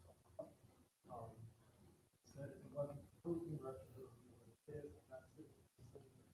Vladimir Putin today, called him uncorruptible, rise. What are your thoughts about Aleppo or Grozny or Georgia or the poisoning of political adversaries in London or Bologna? What about those? It doesn't sound incorruptible or this does not sound like an incorruptible man. What are my thoughts about Grozny? We'll start with Grozny. He's referring to the Chechen conflict. There were two, actually. One in the early 1990s, fought to a stalemate. left a anti-Russian, Islamic-oriented Chechen government in place, one that was being actively funded by the Central Intelligence Agency, where we were transferring Wahhabists from the Middle East to Chechnya to indoctrinate them into the ideology of hate and destruction against all things Russian. We were giving them weapons and training and guidance. So there was a second Chechen war. It was a bloody, brutal war. I'm not going to sit here and sing the praises of how the Russian army conducted itself. What I will say is this: when that conflict ended in 2005 with a Russian victory, Chechnya changed. Go to Chechnya today and compare and contrast Grozny today with what it was then and tell me that Russia did something wrong. Now we talk about Aleppo. I don't know what you want to talk about Aleppo.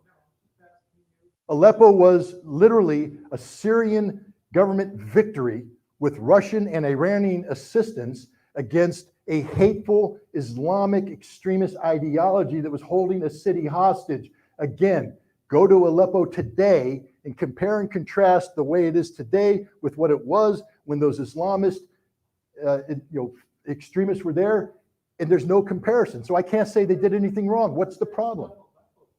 Of course there's an Aleppo today. Well, I disagree with you. Okay, I've seen Aleppo. It's there. Okay, where's it ground the powder?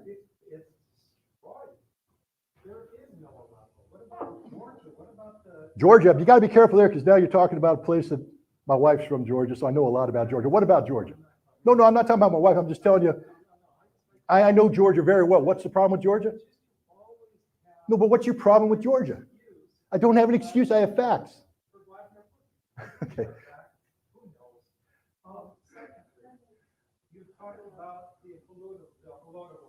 No, I didn't mention the Holodomor.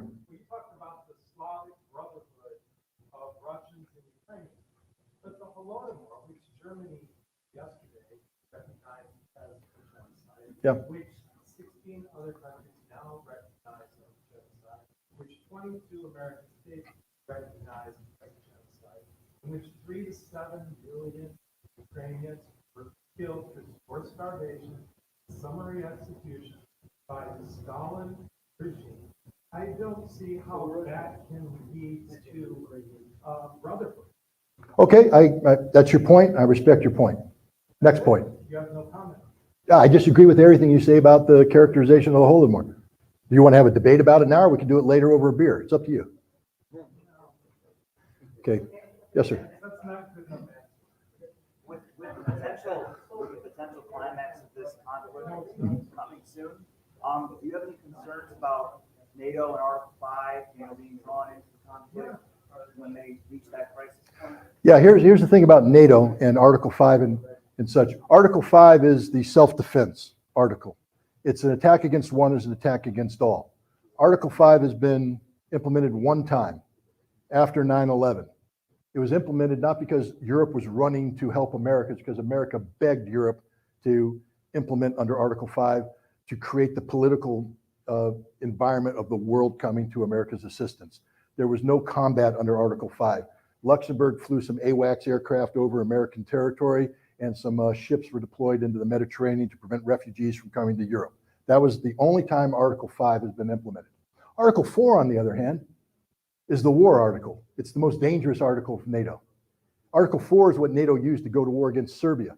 Remember, a defensive organization carried out a war of aggression against a European nation.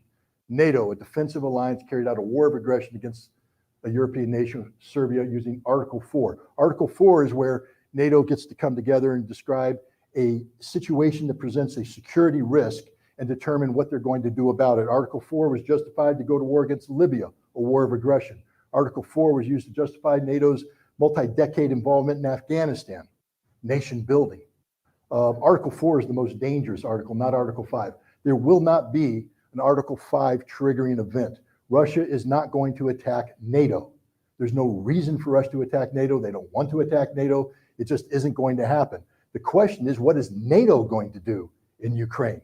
Right now, we have a NATO member, Poland, talking about perhaps annexing Western Ukraine, which used to be part of Poland back in the 1920s, 1930s, was stripped away in 1939, Ribbentrop-Molotov, Germans occupied, Russians won the war, reoccupied, stripped it back, gave it back to Ukraine.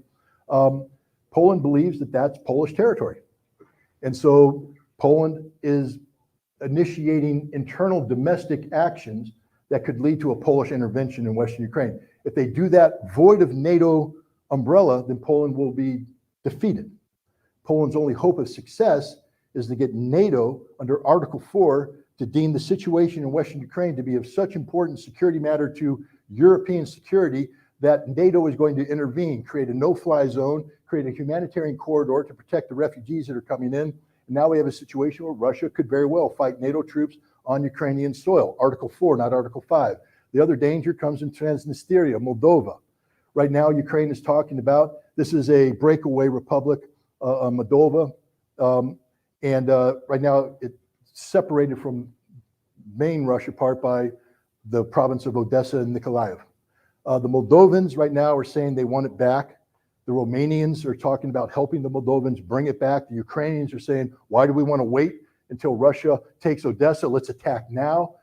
That's a big danger. Article 4 could be invoked under that. Article 4 could bring NATO and Russia into a war over Transnistria.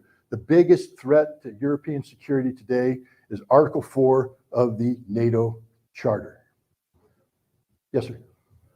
Why would Zelensky outlaw the Ukrainian Orthodox Church? Why would Zelensky outlaw the Ukrainian Orthodox Church?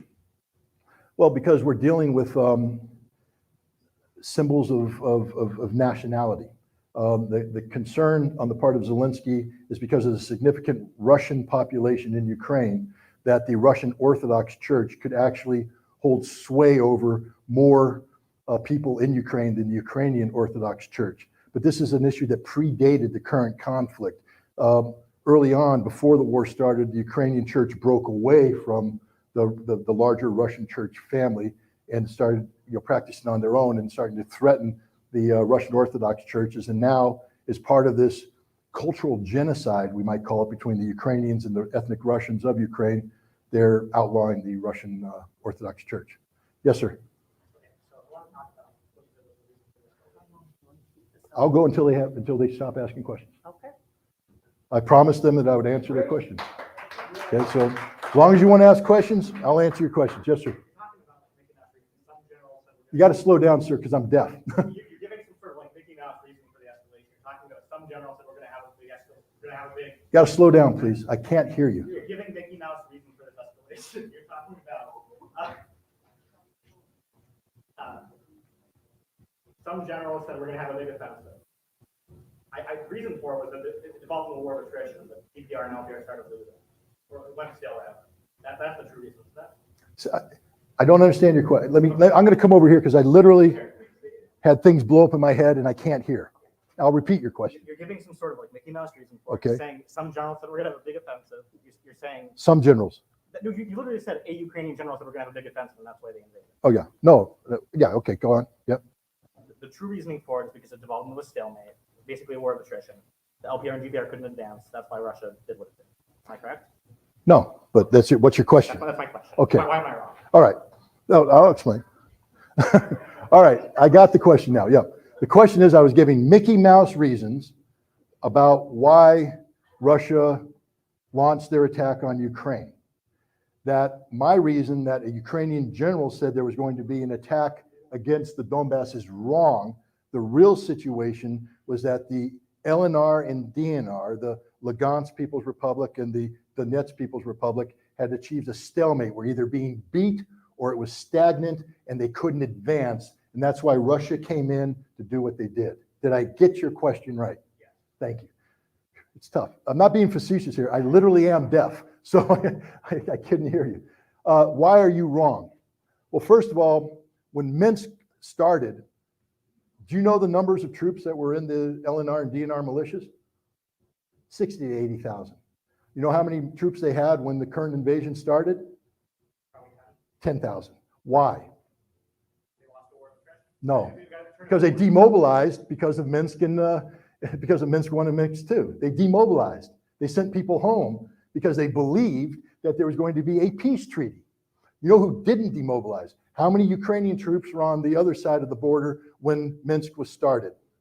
I'll help you out, 30,000. How many were on the border when this war started? I'll help you out again, 60 to 100,000. The one side that was escalating numbers was the Ukrainian side. The side that was de-escalating numbers was the DNR and LNR. Who was weaker, who was stronger, who was prepared to launch the attack? It isn't fiction what the Ukrainian general was saying. Everybody recognized it. Say again? No, the media sources that reported him haven't provided me with the name. There's mass graves in Donbass too. I can't hear you. There's mass graves in Donbass too somewhere, right? I don't know. Are there? The same media sources said we found mass graves. So waiting for them. I mean, this is like media sources that Trump lived in Russia. This is the same like nonsense, dude. You just call me dude? That's okay. I just wanted to, I just wanted to make sure. Look, the media isn't perfect. There's propaganda on both sides. There's disinformation, distortion. We'll find out when the history books are written. What we do know right now is that there are hundreds of thousands of Russian troops in Ukraine. We're getting to launch a major offensive. I don't know, does that come from a media source or am I making it up? No, I'm pretty sure they're going to launch a major offensive against the Ukrainian army that has been severely degraded. Am I making that up? Or I don't know. You tell me. But the point is, they're going to wipe the slate clean of these Ukrainians, and tens of thousands or hundreds of thousands are going to die. That's the reality. We can sit here and nitpick about history going in. The books will be written once the facts are all known. I agree with you that the media gets it wrong a lot. Sometimes things are said that aren't true. Some things aren't reported that are true. We'll find out. But we're here today to talk about how we stop a war in Ukraine. All right, so nitpicking on whether or not there's a mass grave somewhere in the DNR or LNR and the media got it right or wrong, I don't know, you tell me, is that relevant?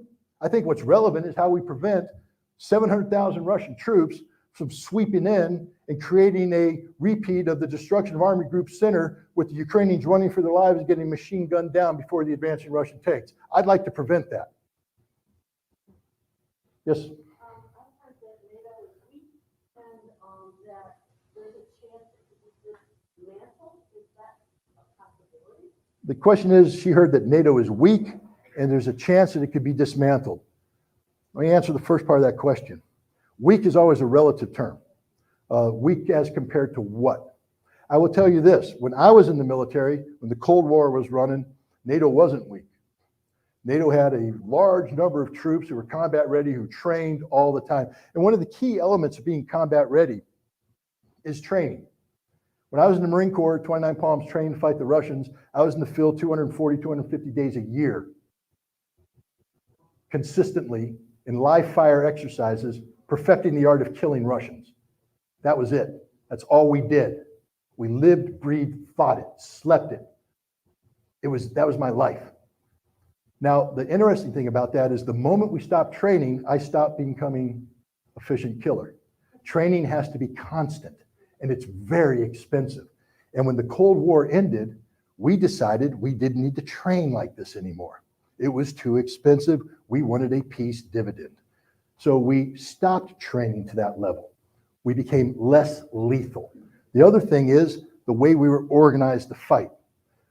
During the Cold War, we were capable of fighting multiple corps level operations in parallel under an army group against the Soviets. Large scale ground combat, combined arms combat. Well, we had 300,000 troops on the ground in Germany, and we were going to deploy another 250,000 troops for 550,000 combat forces on the ground, thousands of aircraft, tens of thousands of tanks. That's all there. We could do it back then. Sometime in, I can't give the exact date, sometime in the 2000s, we withdrew the last tank from Europe. We went from having tens of thousands of tanks to no tanks. Weakness is a relative thing, but I'm here to tell you right now, tens of thousands of tanks is strong. 0 tanks is weak. Okay, now we take the Germans, the vaunted German military. They used to have numbers of divisions deployed ready for defense, trained all the time, ready to fight on drop of the hat. They weren't willing to sacrifice a square inch of their territory to the Soviet invasion. They wanted to fight from the start. Then the Cold War ended, and the Germans said, we don't need this military anymore. They don't train, they don't equip, their stuff rots. In order to get a battalion deployed to Lithuania as one of the vaunted NATO battle groups, they had to cannibalize the existing armored brigades to get one battalion capable of deployment. That battalion is not combat capable. Combat capable implies combat proficiency. There's nothing proficient about that battalion. If a battalion got in a fight with the Russians today, that battalion will be destroyed on the first day of combat, because that battalion doesn't know what the reality of 30,000 rounds of high explosive ammunition impacting on your position. They've never trained for that. They're not prepared for that. And that's the rest of NATO too. NATO simply cannot fight the kind of war that's being fought in Ukraine today. NATO is a weak organization. It is a paper tiger. The British Army, so Mike drove me around, showed me the Michigan University football stadium. 110,000 people you can stuff in that thing? You could put the British Army in there and still have 40,000 empty seats. British Army. French Army deployed thousands of troops to Africa, Operation Sahel. Couldn't get to Africa without the US Air Force though, because they can't deploy. Europe can't fight. They don't know how to fight. They haven't trained to fight. They're not prepared to fight. Maybe they're going to wake up because of this war, but that costs money. Now we come back into the budget issue. Why is the NATO military the way it is? Because they didn't want to spend the money necessary, because Uncle Sam was there to back them up the whole time. Well, Uncle Sam has lost his combat capability. You know, we spent 20 years fighting a conflict in Iraq and Afghanistan. We are experts at killing wedding parties in Afghanistan and kicking down the doors of civilian homes in Iraq. What we're not experts at is waging large-scale ground combat in Europe. That is a totally different thing. We can take a brigade of the 101st Airborne and put them over there for a TV moment with CBS. Wow, 101st Airborne, don't they look good? They'll all be dead in a week, because 4,700 troops have zero sustainability in a modern combat environment. They need to be attached to hundreds of thousands of troops with significant amounts of artillery, air power, and logistics sustainability. And we already know that they will run out of artillery ammunition in 2 weeks. NATO is a paper tiger. Now, what's the future of NATO? Europe is starting to wake up to the reality that NATO is not a European security alliance. NATO is an extension of American national security policy. That the United States directs NATO to do that which benefits American national security policy. And there are many people in Europe right now saying, why are we destroying our economies backing Ukraine in this conflict? Why are we pretending that Ukraine was ever going to be a member of NATO when they never were going to be a member of NATO? Why are we sacrificing everything to engage in a conflict that only has one victor? The United States. The United States is the country that's benefiting most from this conflict, not Russia. The United States. Russia has talked about the need for a European security framework. In fact, they put 2 draft treaties on the table in December 17th of last year, one to NATO, one to the United States. They begged people, when we talk about diplomacy, they begged the United States and NATO, read the document, please. Sit down with us and talk with us responsibly. If you do this, we'll talk with you. We know you're not going to be happy with this, but we're willing to work with you. If you ignore it, you'll leave us no choice but to seek a military technical solution to the problem. That means war. We ignored them. War came. Cause and effect. We knew what we wanted to accomplish was to get Russia to invade Ukraine. We thought that the Russians' economy would collapse under the sanctions. It didn't. It boomeranged back. European economy is collapsing. We're now left with a much different position, with a Russian army beginning the mobilization. Understand this, Russia can mobilize all day. All day. We can't. NATO can't. Ukraine is what, in their 9th, 10th round of mobilization? They're taking old men, women. They got nothing left, ladies and gentlemen. Russia has just begun. If this is going to become a war of attrition, and it won't, because I think Russia's going to clean the slate soon, but if it does, Russia wins that war of attrition too. NATO's got nothing left, except men. They don't know how to fight. Take your average German trooper. That's all I'm going to say. Yes, sir. When the United States announced itself as a sole superpower, that was really speaking to the American people. The USA is announcing itself as the sole superpower, and it means the sole imperialist power that plays with financial ruling classes to organize scenarios to make profit. And when you say the United States is benefiting from this war, it's that investor class that is somewhat global and focused here, that's benefiting from any war. And the profits from war are part of a global structure that wants to make profits from everywhere, but especially from war. And because it's global, it's not just about Russia, it's about China too. And I think when you speak to what's our responsibility as Americans, is to say if we want to be the sole superpower that's playing globally to make profits for investors. And if there's an off-ramp that has to do with recognizing the responsibility that we have as Americans to be in the middle of the sole superpower and all these financial military games to benefit only an investor class. And that's what I want to focus on. No, that's a fair question. I'll try and condense it. If I get it wrong, raise your hand and say you got it wrong. Okay. Basically, at the end of the Cold War, the United States declared itself to be the sole remaining superpower on the earth. But that's beyond simply just stating the nation. It's about a system. We call it the rules-based international order that was imposed by the United States on the globe after the Second World War. This is various organizations, treaties, etc., arrangements, petrodollar, the dominance of the dollar is the global reserve currency. All of this together creates an environment of America dominating the world economically for its own benefit. And so when we talk about how to change this, we have to talk about that system that involves not just Russia, but other nations like China. Did I get it right? Okay. Well, investor class, but here, I'll answer about the investor class. Here's my response to that. The United States of America is a consumer-driven society.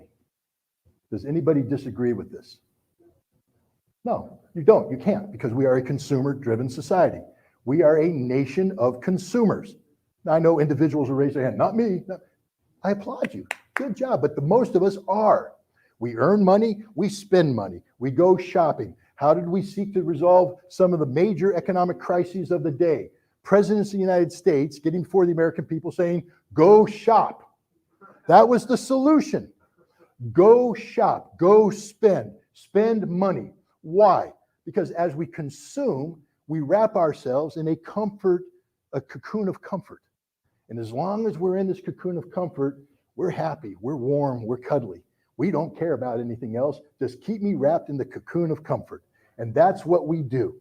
And we don't want to rock the boat, because the second we rock the boat politically, we break free of that cocoon and we're not comfortable anymore. And a consumer-based society must be comfortable. We must have the illusion of gainful employment.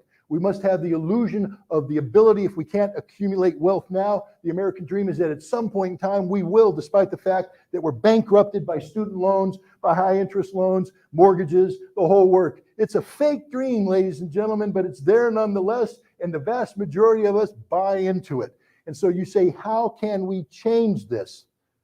I don't know, because it means a fundamental change in what we do. The United States of America today is a nation that consumes far more than we produce. Ask yourself, therefore, where does that which we consume come from? Well, it ain't America. It's the rest of the world. Now, if we really cared about people and human rights and all the things we pretend to care about, you'd think we'd want to pay market rate for this stuff, right? Isn't that fair?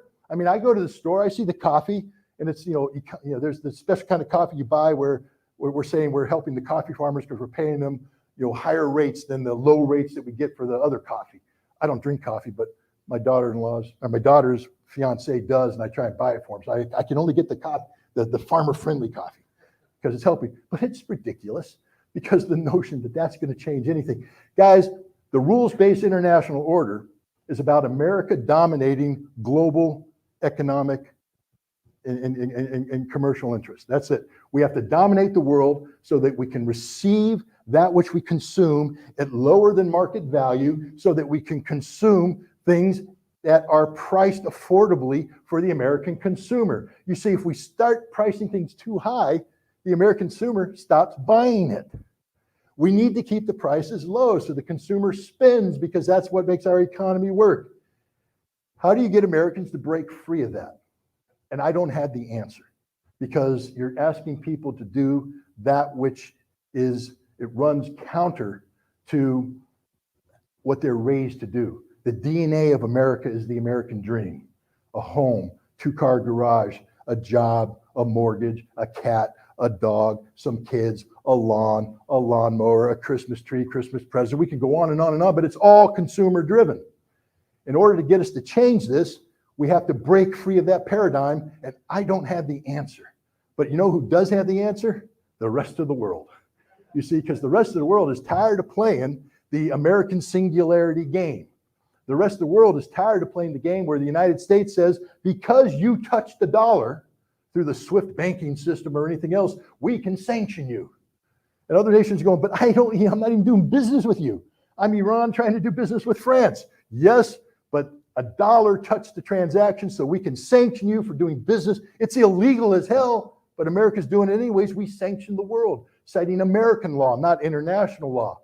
The world is tired of this. You know what else the world is tired of? Us doing things like seizing the $700 billion sovereign wealth fund of Russia that bought into the notion of a national reserve currency built on the dollar and the euro, and they put it in the currency reserve banks, and we said, we're seizing it. It's illegal, but we did it anyways. Why? Because we're America, we can do it. The world's tired of it. America built something called the G7, the group of seven. We built it. It's the 7 most influential economies in the world. Not anymore, though, thanks to the United States. You see, Germany, France, Great Britain, Italy, they probably shouldn't be members anymore because they're collapsing economies, not advancing economies. But the G7 then said, how do we control the world? We'll create something called the G20, the group of 20, the 20 largest things. But the world's tired of playing that game. So they came up with something called BRICS. Brazil, Russia, India, China, South Africa said, we're not playing the G7, G20 game. And they came up with an alternative economic forum that represents multipolarity as opposed to American singularity. And now here's the fundamental question. When you take the G20 and you subtract the G7 from the G20, what do you get? BRICS. Guess who's taken over the world, ladies and gentlemen? BRICS, the multipolarity. And they're going to start dictating terms to us. That's how we break this paradigm.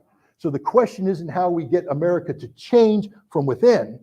The question is how we get America to accept peacefully what's about to happen, which is the world renegotiating the terms of coexistence with the United States economically. And as a consumer-driven nation, we're not ready for that. We're not ready for that, and that's the real danger we face. Sir, in the red, you've had your hand up forever. So you suggested that Russia's reason for intervening in Ukraine is because they want to help protect the Donetsk and Luhansk People's Republics from Ukrainian aggression. Is that a correct general? Yes. Okay. Previously, earlier in your speech, you described NATO's intervention in Serbia as a war of aggression.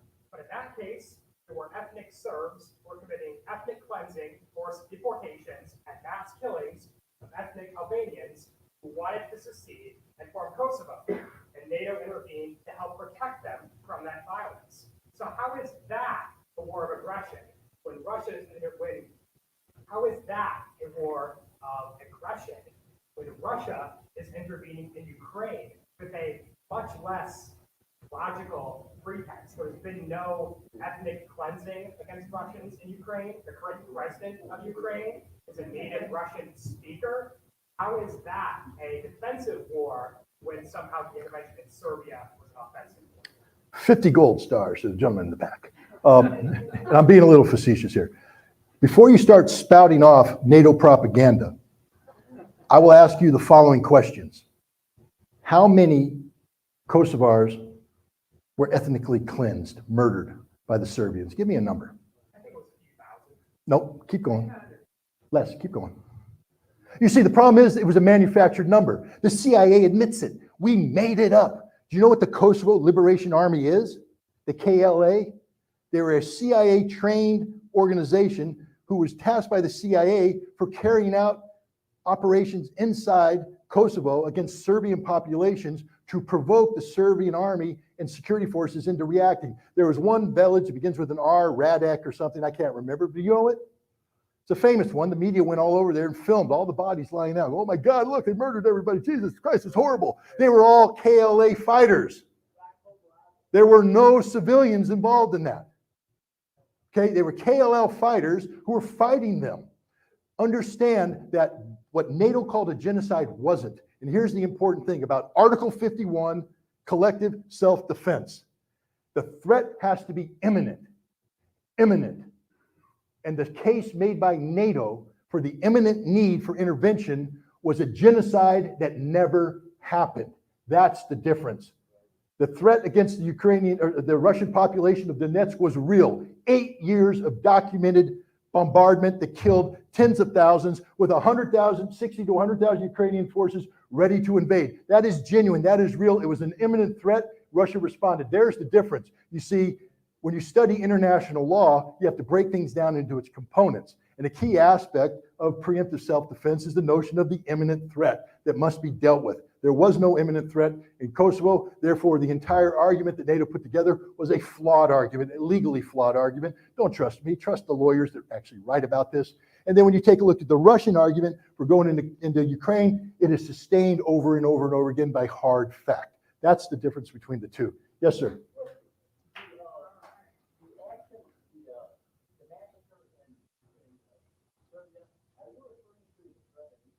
No. No, that wasn't in Serbia. That was in Bosnia. Do you feel that modern China has kind of set an example for the kind of direction that the world is going into outside of U.S. domination and sole influence, like you described earlier in the previous question? Yeah, modern China's setting an example. Well, I don't know about the example. I know they're outspending us. I sort of laughed when Biden got up in front of the G20 and begged them to come up with a $600 billion infrastructure investment fund. $600 billion. That's a lot of money. Except that the Chinese for the past decade and a half have been spending $7 to $10 trillion on the Belts and Roads Initiative. And they're out there building supply chain relationships with the world. And when they go in, the Chinese don't do things like we do. You see, when America comes in, we come in and say, we're going to give you this aid, but you have to ban abortion. You have to do this. You have to do that. You have to do this. We put all the strings on it. And nations don't like to be lectured to like that. To give you a prime example, Tony Blinken went to South Africa just recently this past summer and met with the South African, they call it the External Affairs Minister, a very intelligent lady. And she said, we Africans don't like having you Americans and Europeans telling us what we can and we can't do. We aren't colonies. We're not your slaves. We're a sovereign nation, and we get to make sovereign decisions to include who we trade with and why.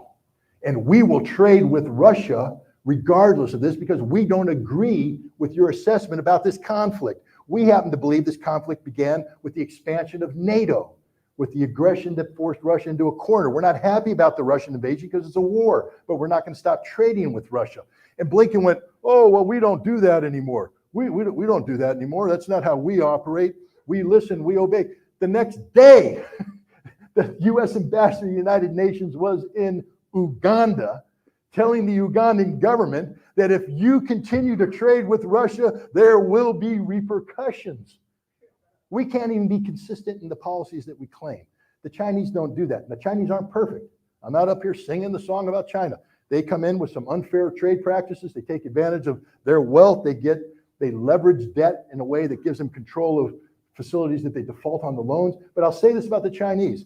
In every instance where a nation has said, we can't afford this, we're going to default, the Chinese came in and forgave billions of dollars on the top. When was the last time the United States went in and forgave billions of dollars? No, we renegotiate the loans with the International Monetary Fund and the World Bank to come in and have a new term that lengthens the control that we have over their economy, because that's what it's all about, baby. The rules-based international order and American unilateral control of the global economy. The world is fed up with that. China first and foremost. They're winning the game.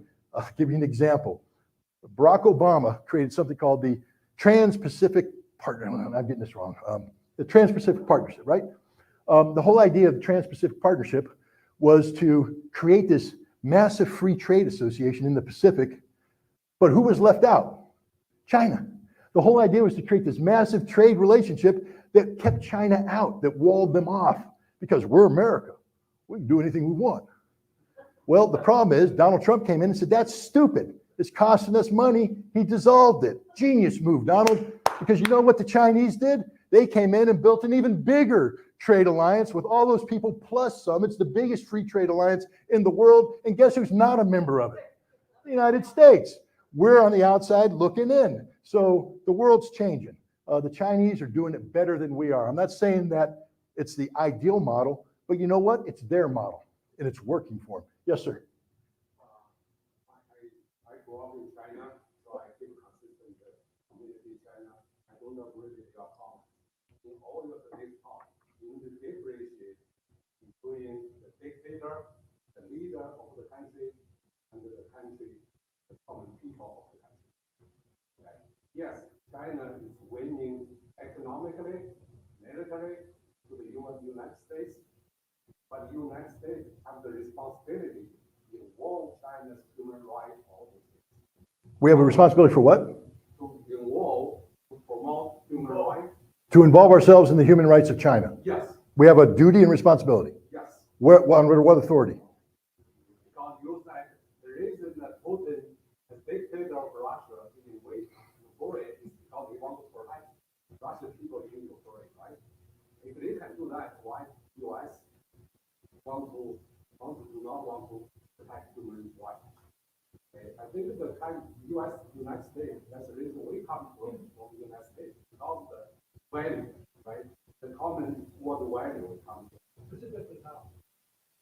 Oh, that's in politics. We tell them if you're using the laborers, children, for example, if you're using children laborers, you're using president to generate some good, we do not appreciate it.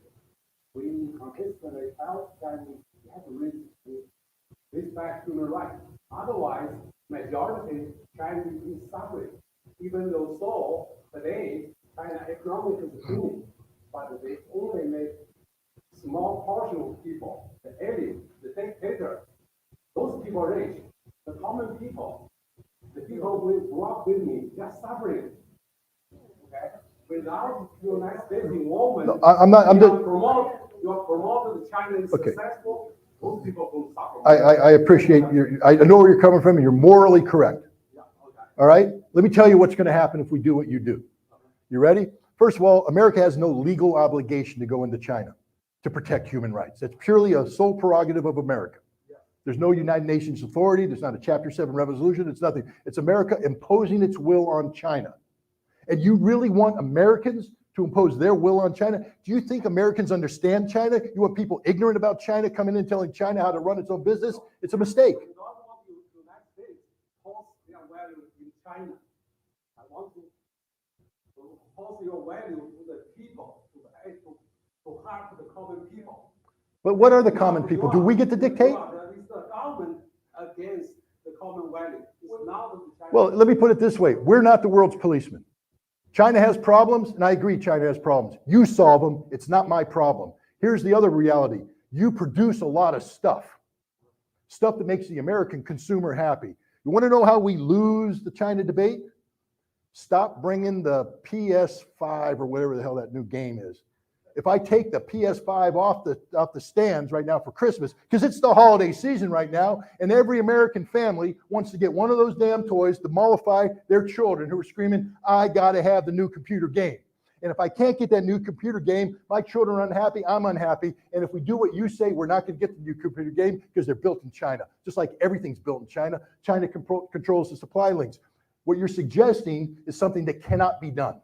It's impossible to do because to hold China accountable to the standard you say, we have to put sanctions on China. No, we're doing the American consumer is very good, okay? Because American consumer a lot of food from China, that's make the Chinese rich. Because make the Chinese people economic booming. Because you buy stuff from China.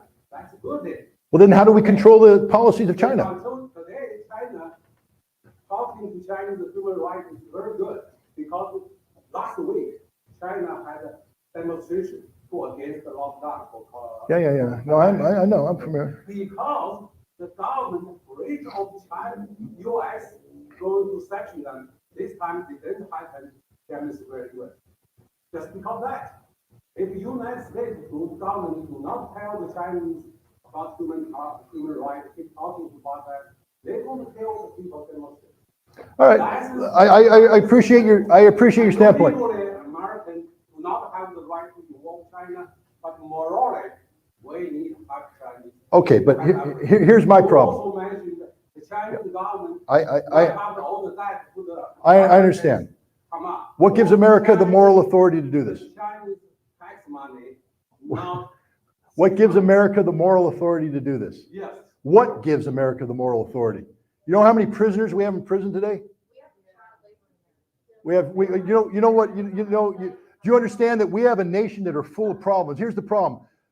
Joe Biden, in his recent national security strategy of the United States, has said that which makes America the indispensable nation in the world is the power of our democracy. Please laugh, because that's a punchline. The power of our democracy. And we're going to tell China how to do things, what to do, what to put the moral compass. We are broken as a nation. Republicans hate Democrats. Democrats hate Republicans. Independents are confused. Black hates white. Yellow hates brown. We're a nation that's fundamentally broken. We are falling apart at the seams, and yet you're telling me that we somehow have the moral authority to dictate to China about human rights when we don't meet any of the standards here at home. That's the problem. Yes. Even though Americans have a lot of program, but still the democratic system in the United States is much better than China, better than Russia, better than Africa. That's the reason that we have the moral to have those undeveloped countries. Okay. Yes, we agree. Yes, United States government is corrupt.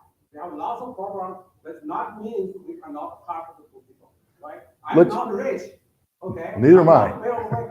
But I have the responsibility to harm the people for them. That's the responsibility. Right. I'll leave it with this. I respect everything you say and I understand where you're coming from, but I'll also say this, and I hope you admit that I'm right on this one.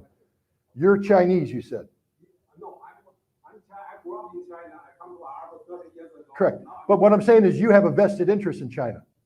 You have invested interest in Chinese people. Correct. Not the government, not the I'm not disagreeing with you. What I'm saying is you're informed about China. You have knowledge and information about China. You are personally vested in a good solution for the Chinese people. No one else here is. They might theoretically talk about how they care about the Chinese people. Nobody has your background, your experience, and the level of investment, and there's your problem. This is personal for you. But the average American doesn't take this personally. The average American's concerned about that cocoon of comfort I talked about.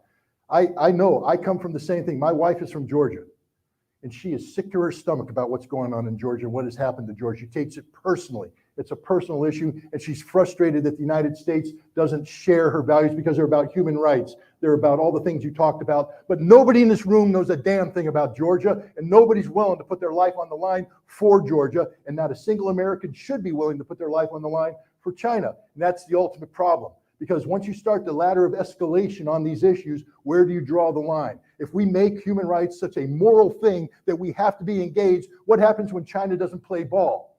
Where do we take it from there? To the point where I have to jab a bayonet into a Chinese man's chest? No, we don't want that. So I say we have to back down to where we can deal with the Chinese, and that has to be with respect for the totality of China, inclusive of its government. That's my point of view. I understand where you're coming from. And we're at one of those crossroads. Next question. In January of this year, Russia was saying they did not intend to launch any military operations. Yep. And then they were saying, at the same time, they were alarmed at what they said was an escalation in combat. Yep. Okay. In fact, they even said the OSCE, which monitors it, they said that they were glossing over this. So my question to you is, do you think they were lying about their intentions in January, or do you think maybe they did change their plans as a result of those escalations? Well, Russia never lied about this, and I'll tell you why. The troop movements were real. So Russia's like, yeah, we're moving troops on our own border. You can think of it what you want, but we're exercising these troops. We're concerned about what's going on in Donbass. If you recall, they started moving these troops in early 2021. That's why Joe Biden flew to Geneva to meet with Vladimir Putin to discuss in June 2021, to discuss this issue. And the Russians pulled back. Why? Because Joe Biden in Geneva promised that he would engage with Ukraine about Minsk. He said, I will put pressure on Zelensky to implement the Minsk Accords. In October, and he said he will call up the Germans and the French, who were co-sponsors for this. In October, the Russians held a high-level meeting with the Germans and the French. They said, hey, are you going to implement Minsk? And the Germans and the French went, no, we're not going to do that. They made the phone call to Biden. I thought you said you're going to make the phone call, make this stuff happen. Nah, we're not going to do that. Minsk is off the table. We're talking about Minsk 3 now. We want to come up with a new Minsk thing. The Russians go, no, we have a negotiated settlement here. It needs to be implemented. No, Minsk 3 is what we want. And the Russians went, we're not doing Minsk 3. You guys can't be negotiated with. And that's when the Russians put the draft treaties on the table in December and said, this is the solution. Since you guys are playing games, this is the solution. A new European security framework. Don't ignore it. If you ignore it, a military technical solution will be had. We ignored it. We ignored it sometime in mid-January.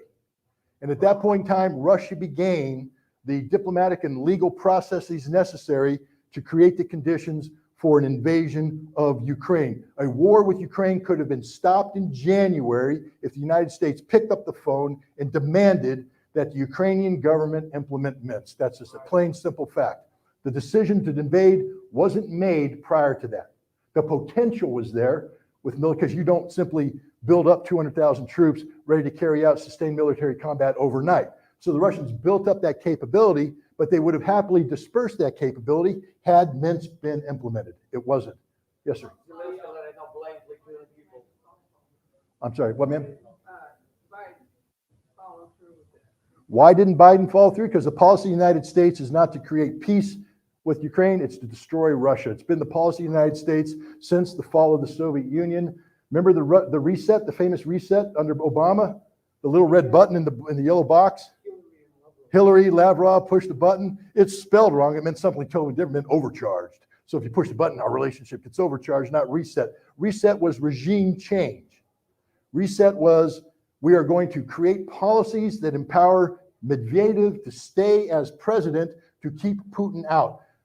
Joe Biden flew to Moscow in March of 2011 at the height of the election period, and he spoke to Russian opposition leaders. Now just put this through your mind for a second. Imagine a Russian leader flying to America and talking to an American political party and saying the following: Joe Biden shouldn't run for re-election. It would be bad for Joe Biden. It would be bad for America. We'd be pretty angry, wouldn't we?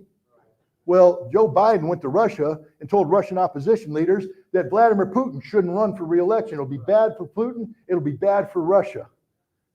Biden's been against Russia from day one. He's part of the regime change. It failed. He was part and parcel of the 2014 coup d'etat. Remember, Biden ran Ukrainian policy. He ran Ukrainian policy. The coup was Biden's coup. And so this war is Biden's war. Because of Biden and Zelensky, Zelensky also aligned with killing Ukrainians and everybody else.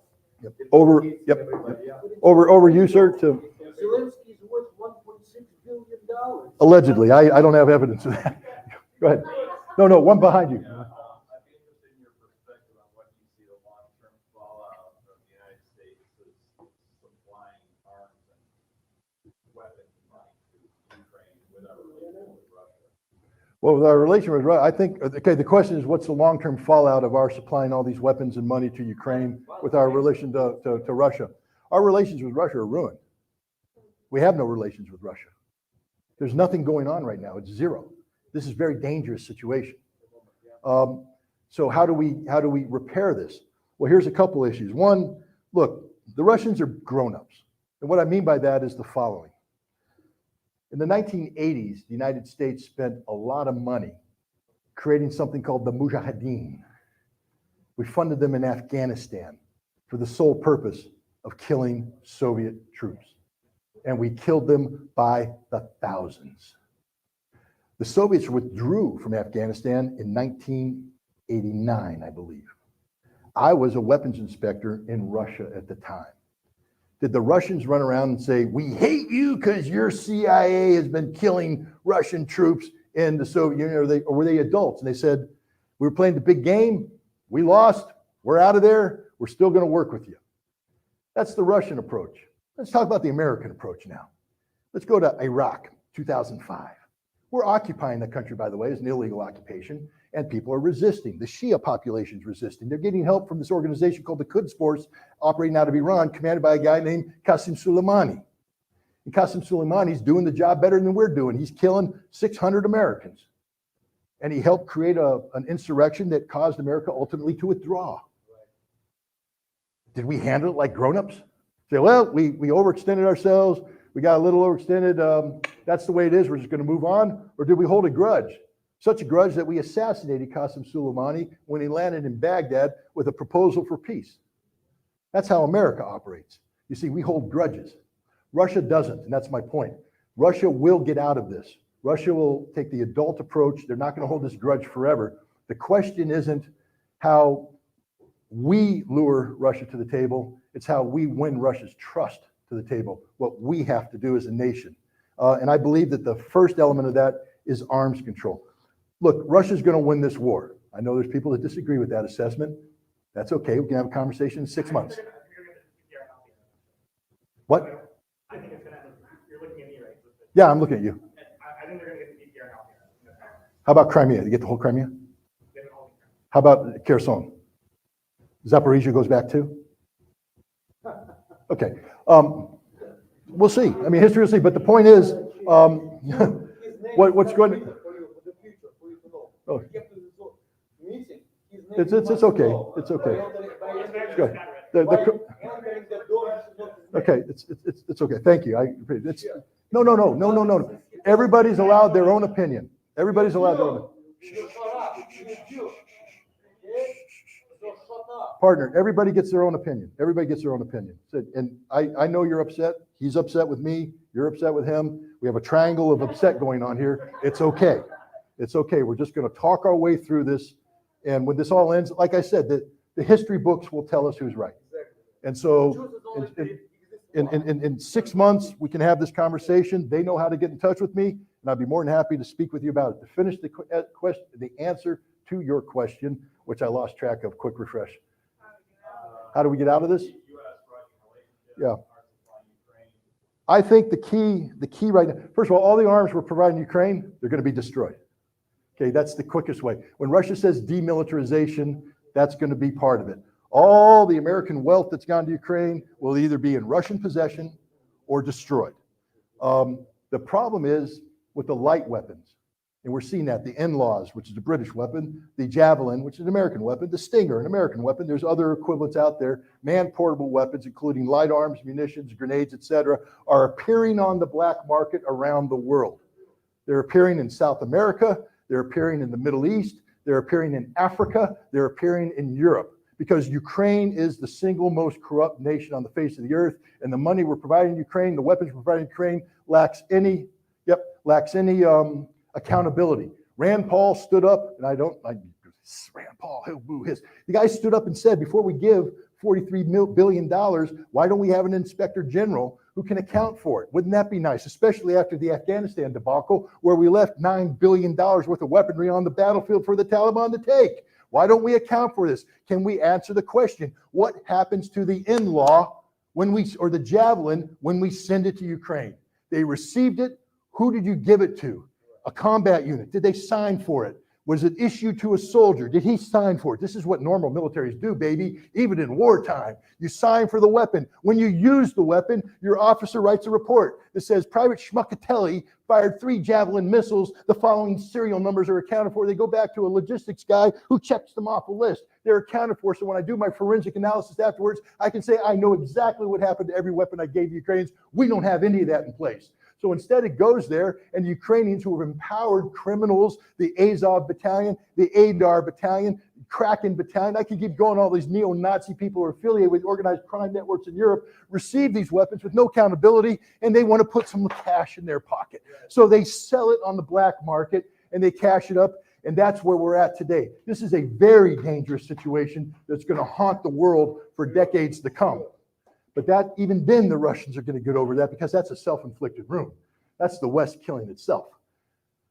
The key to get out of this thing, I believe, is arms control. I believe that the most important thing here is that which kills us all. And that's nuclear weapons.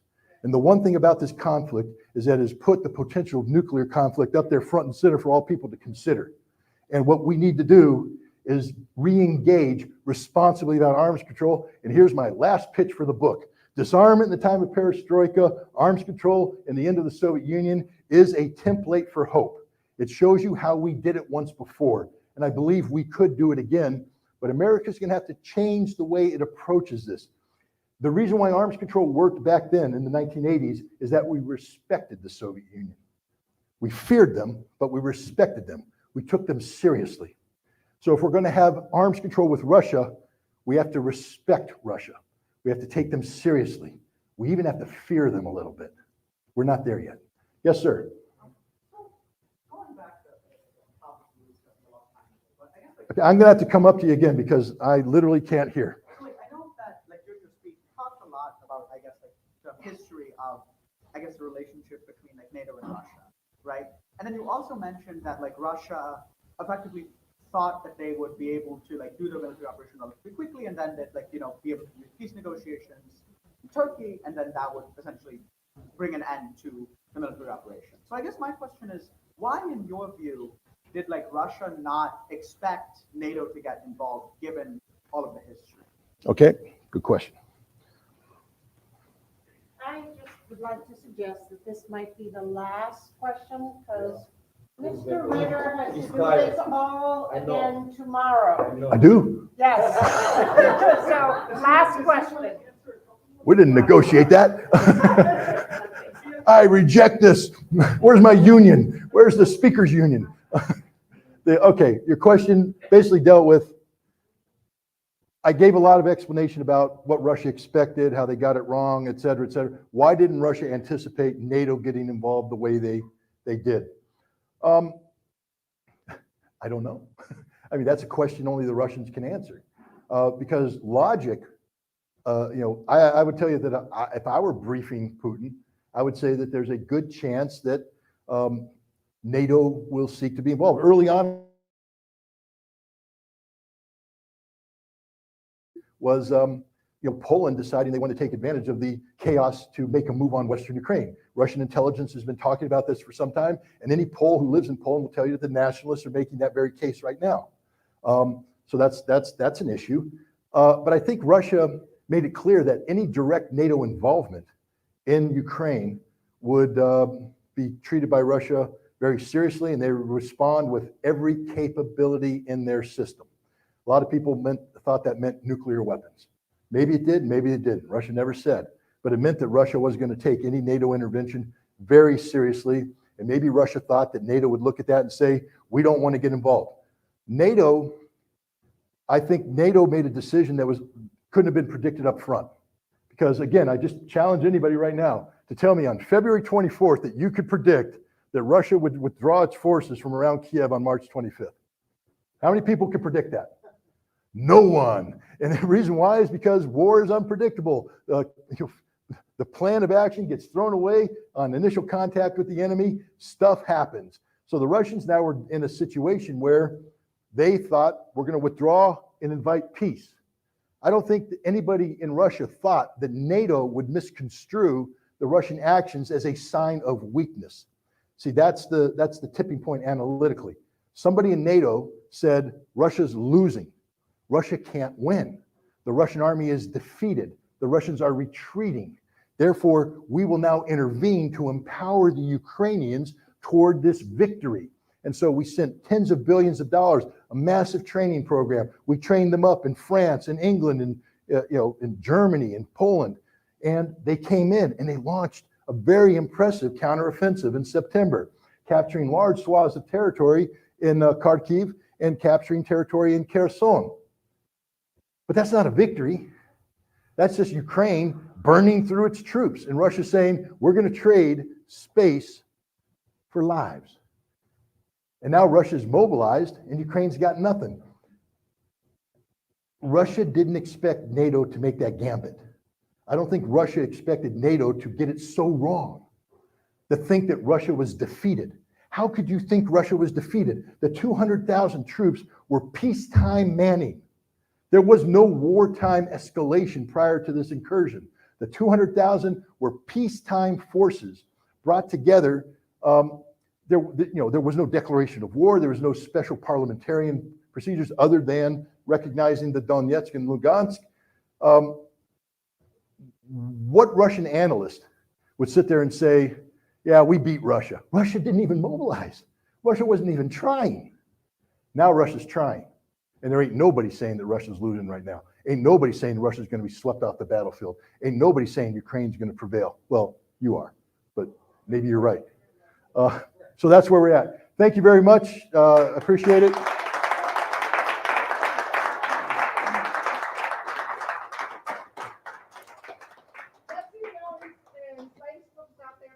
Along with the earlier book, and he will be speaking again tomorrow in the main library.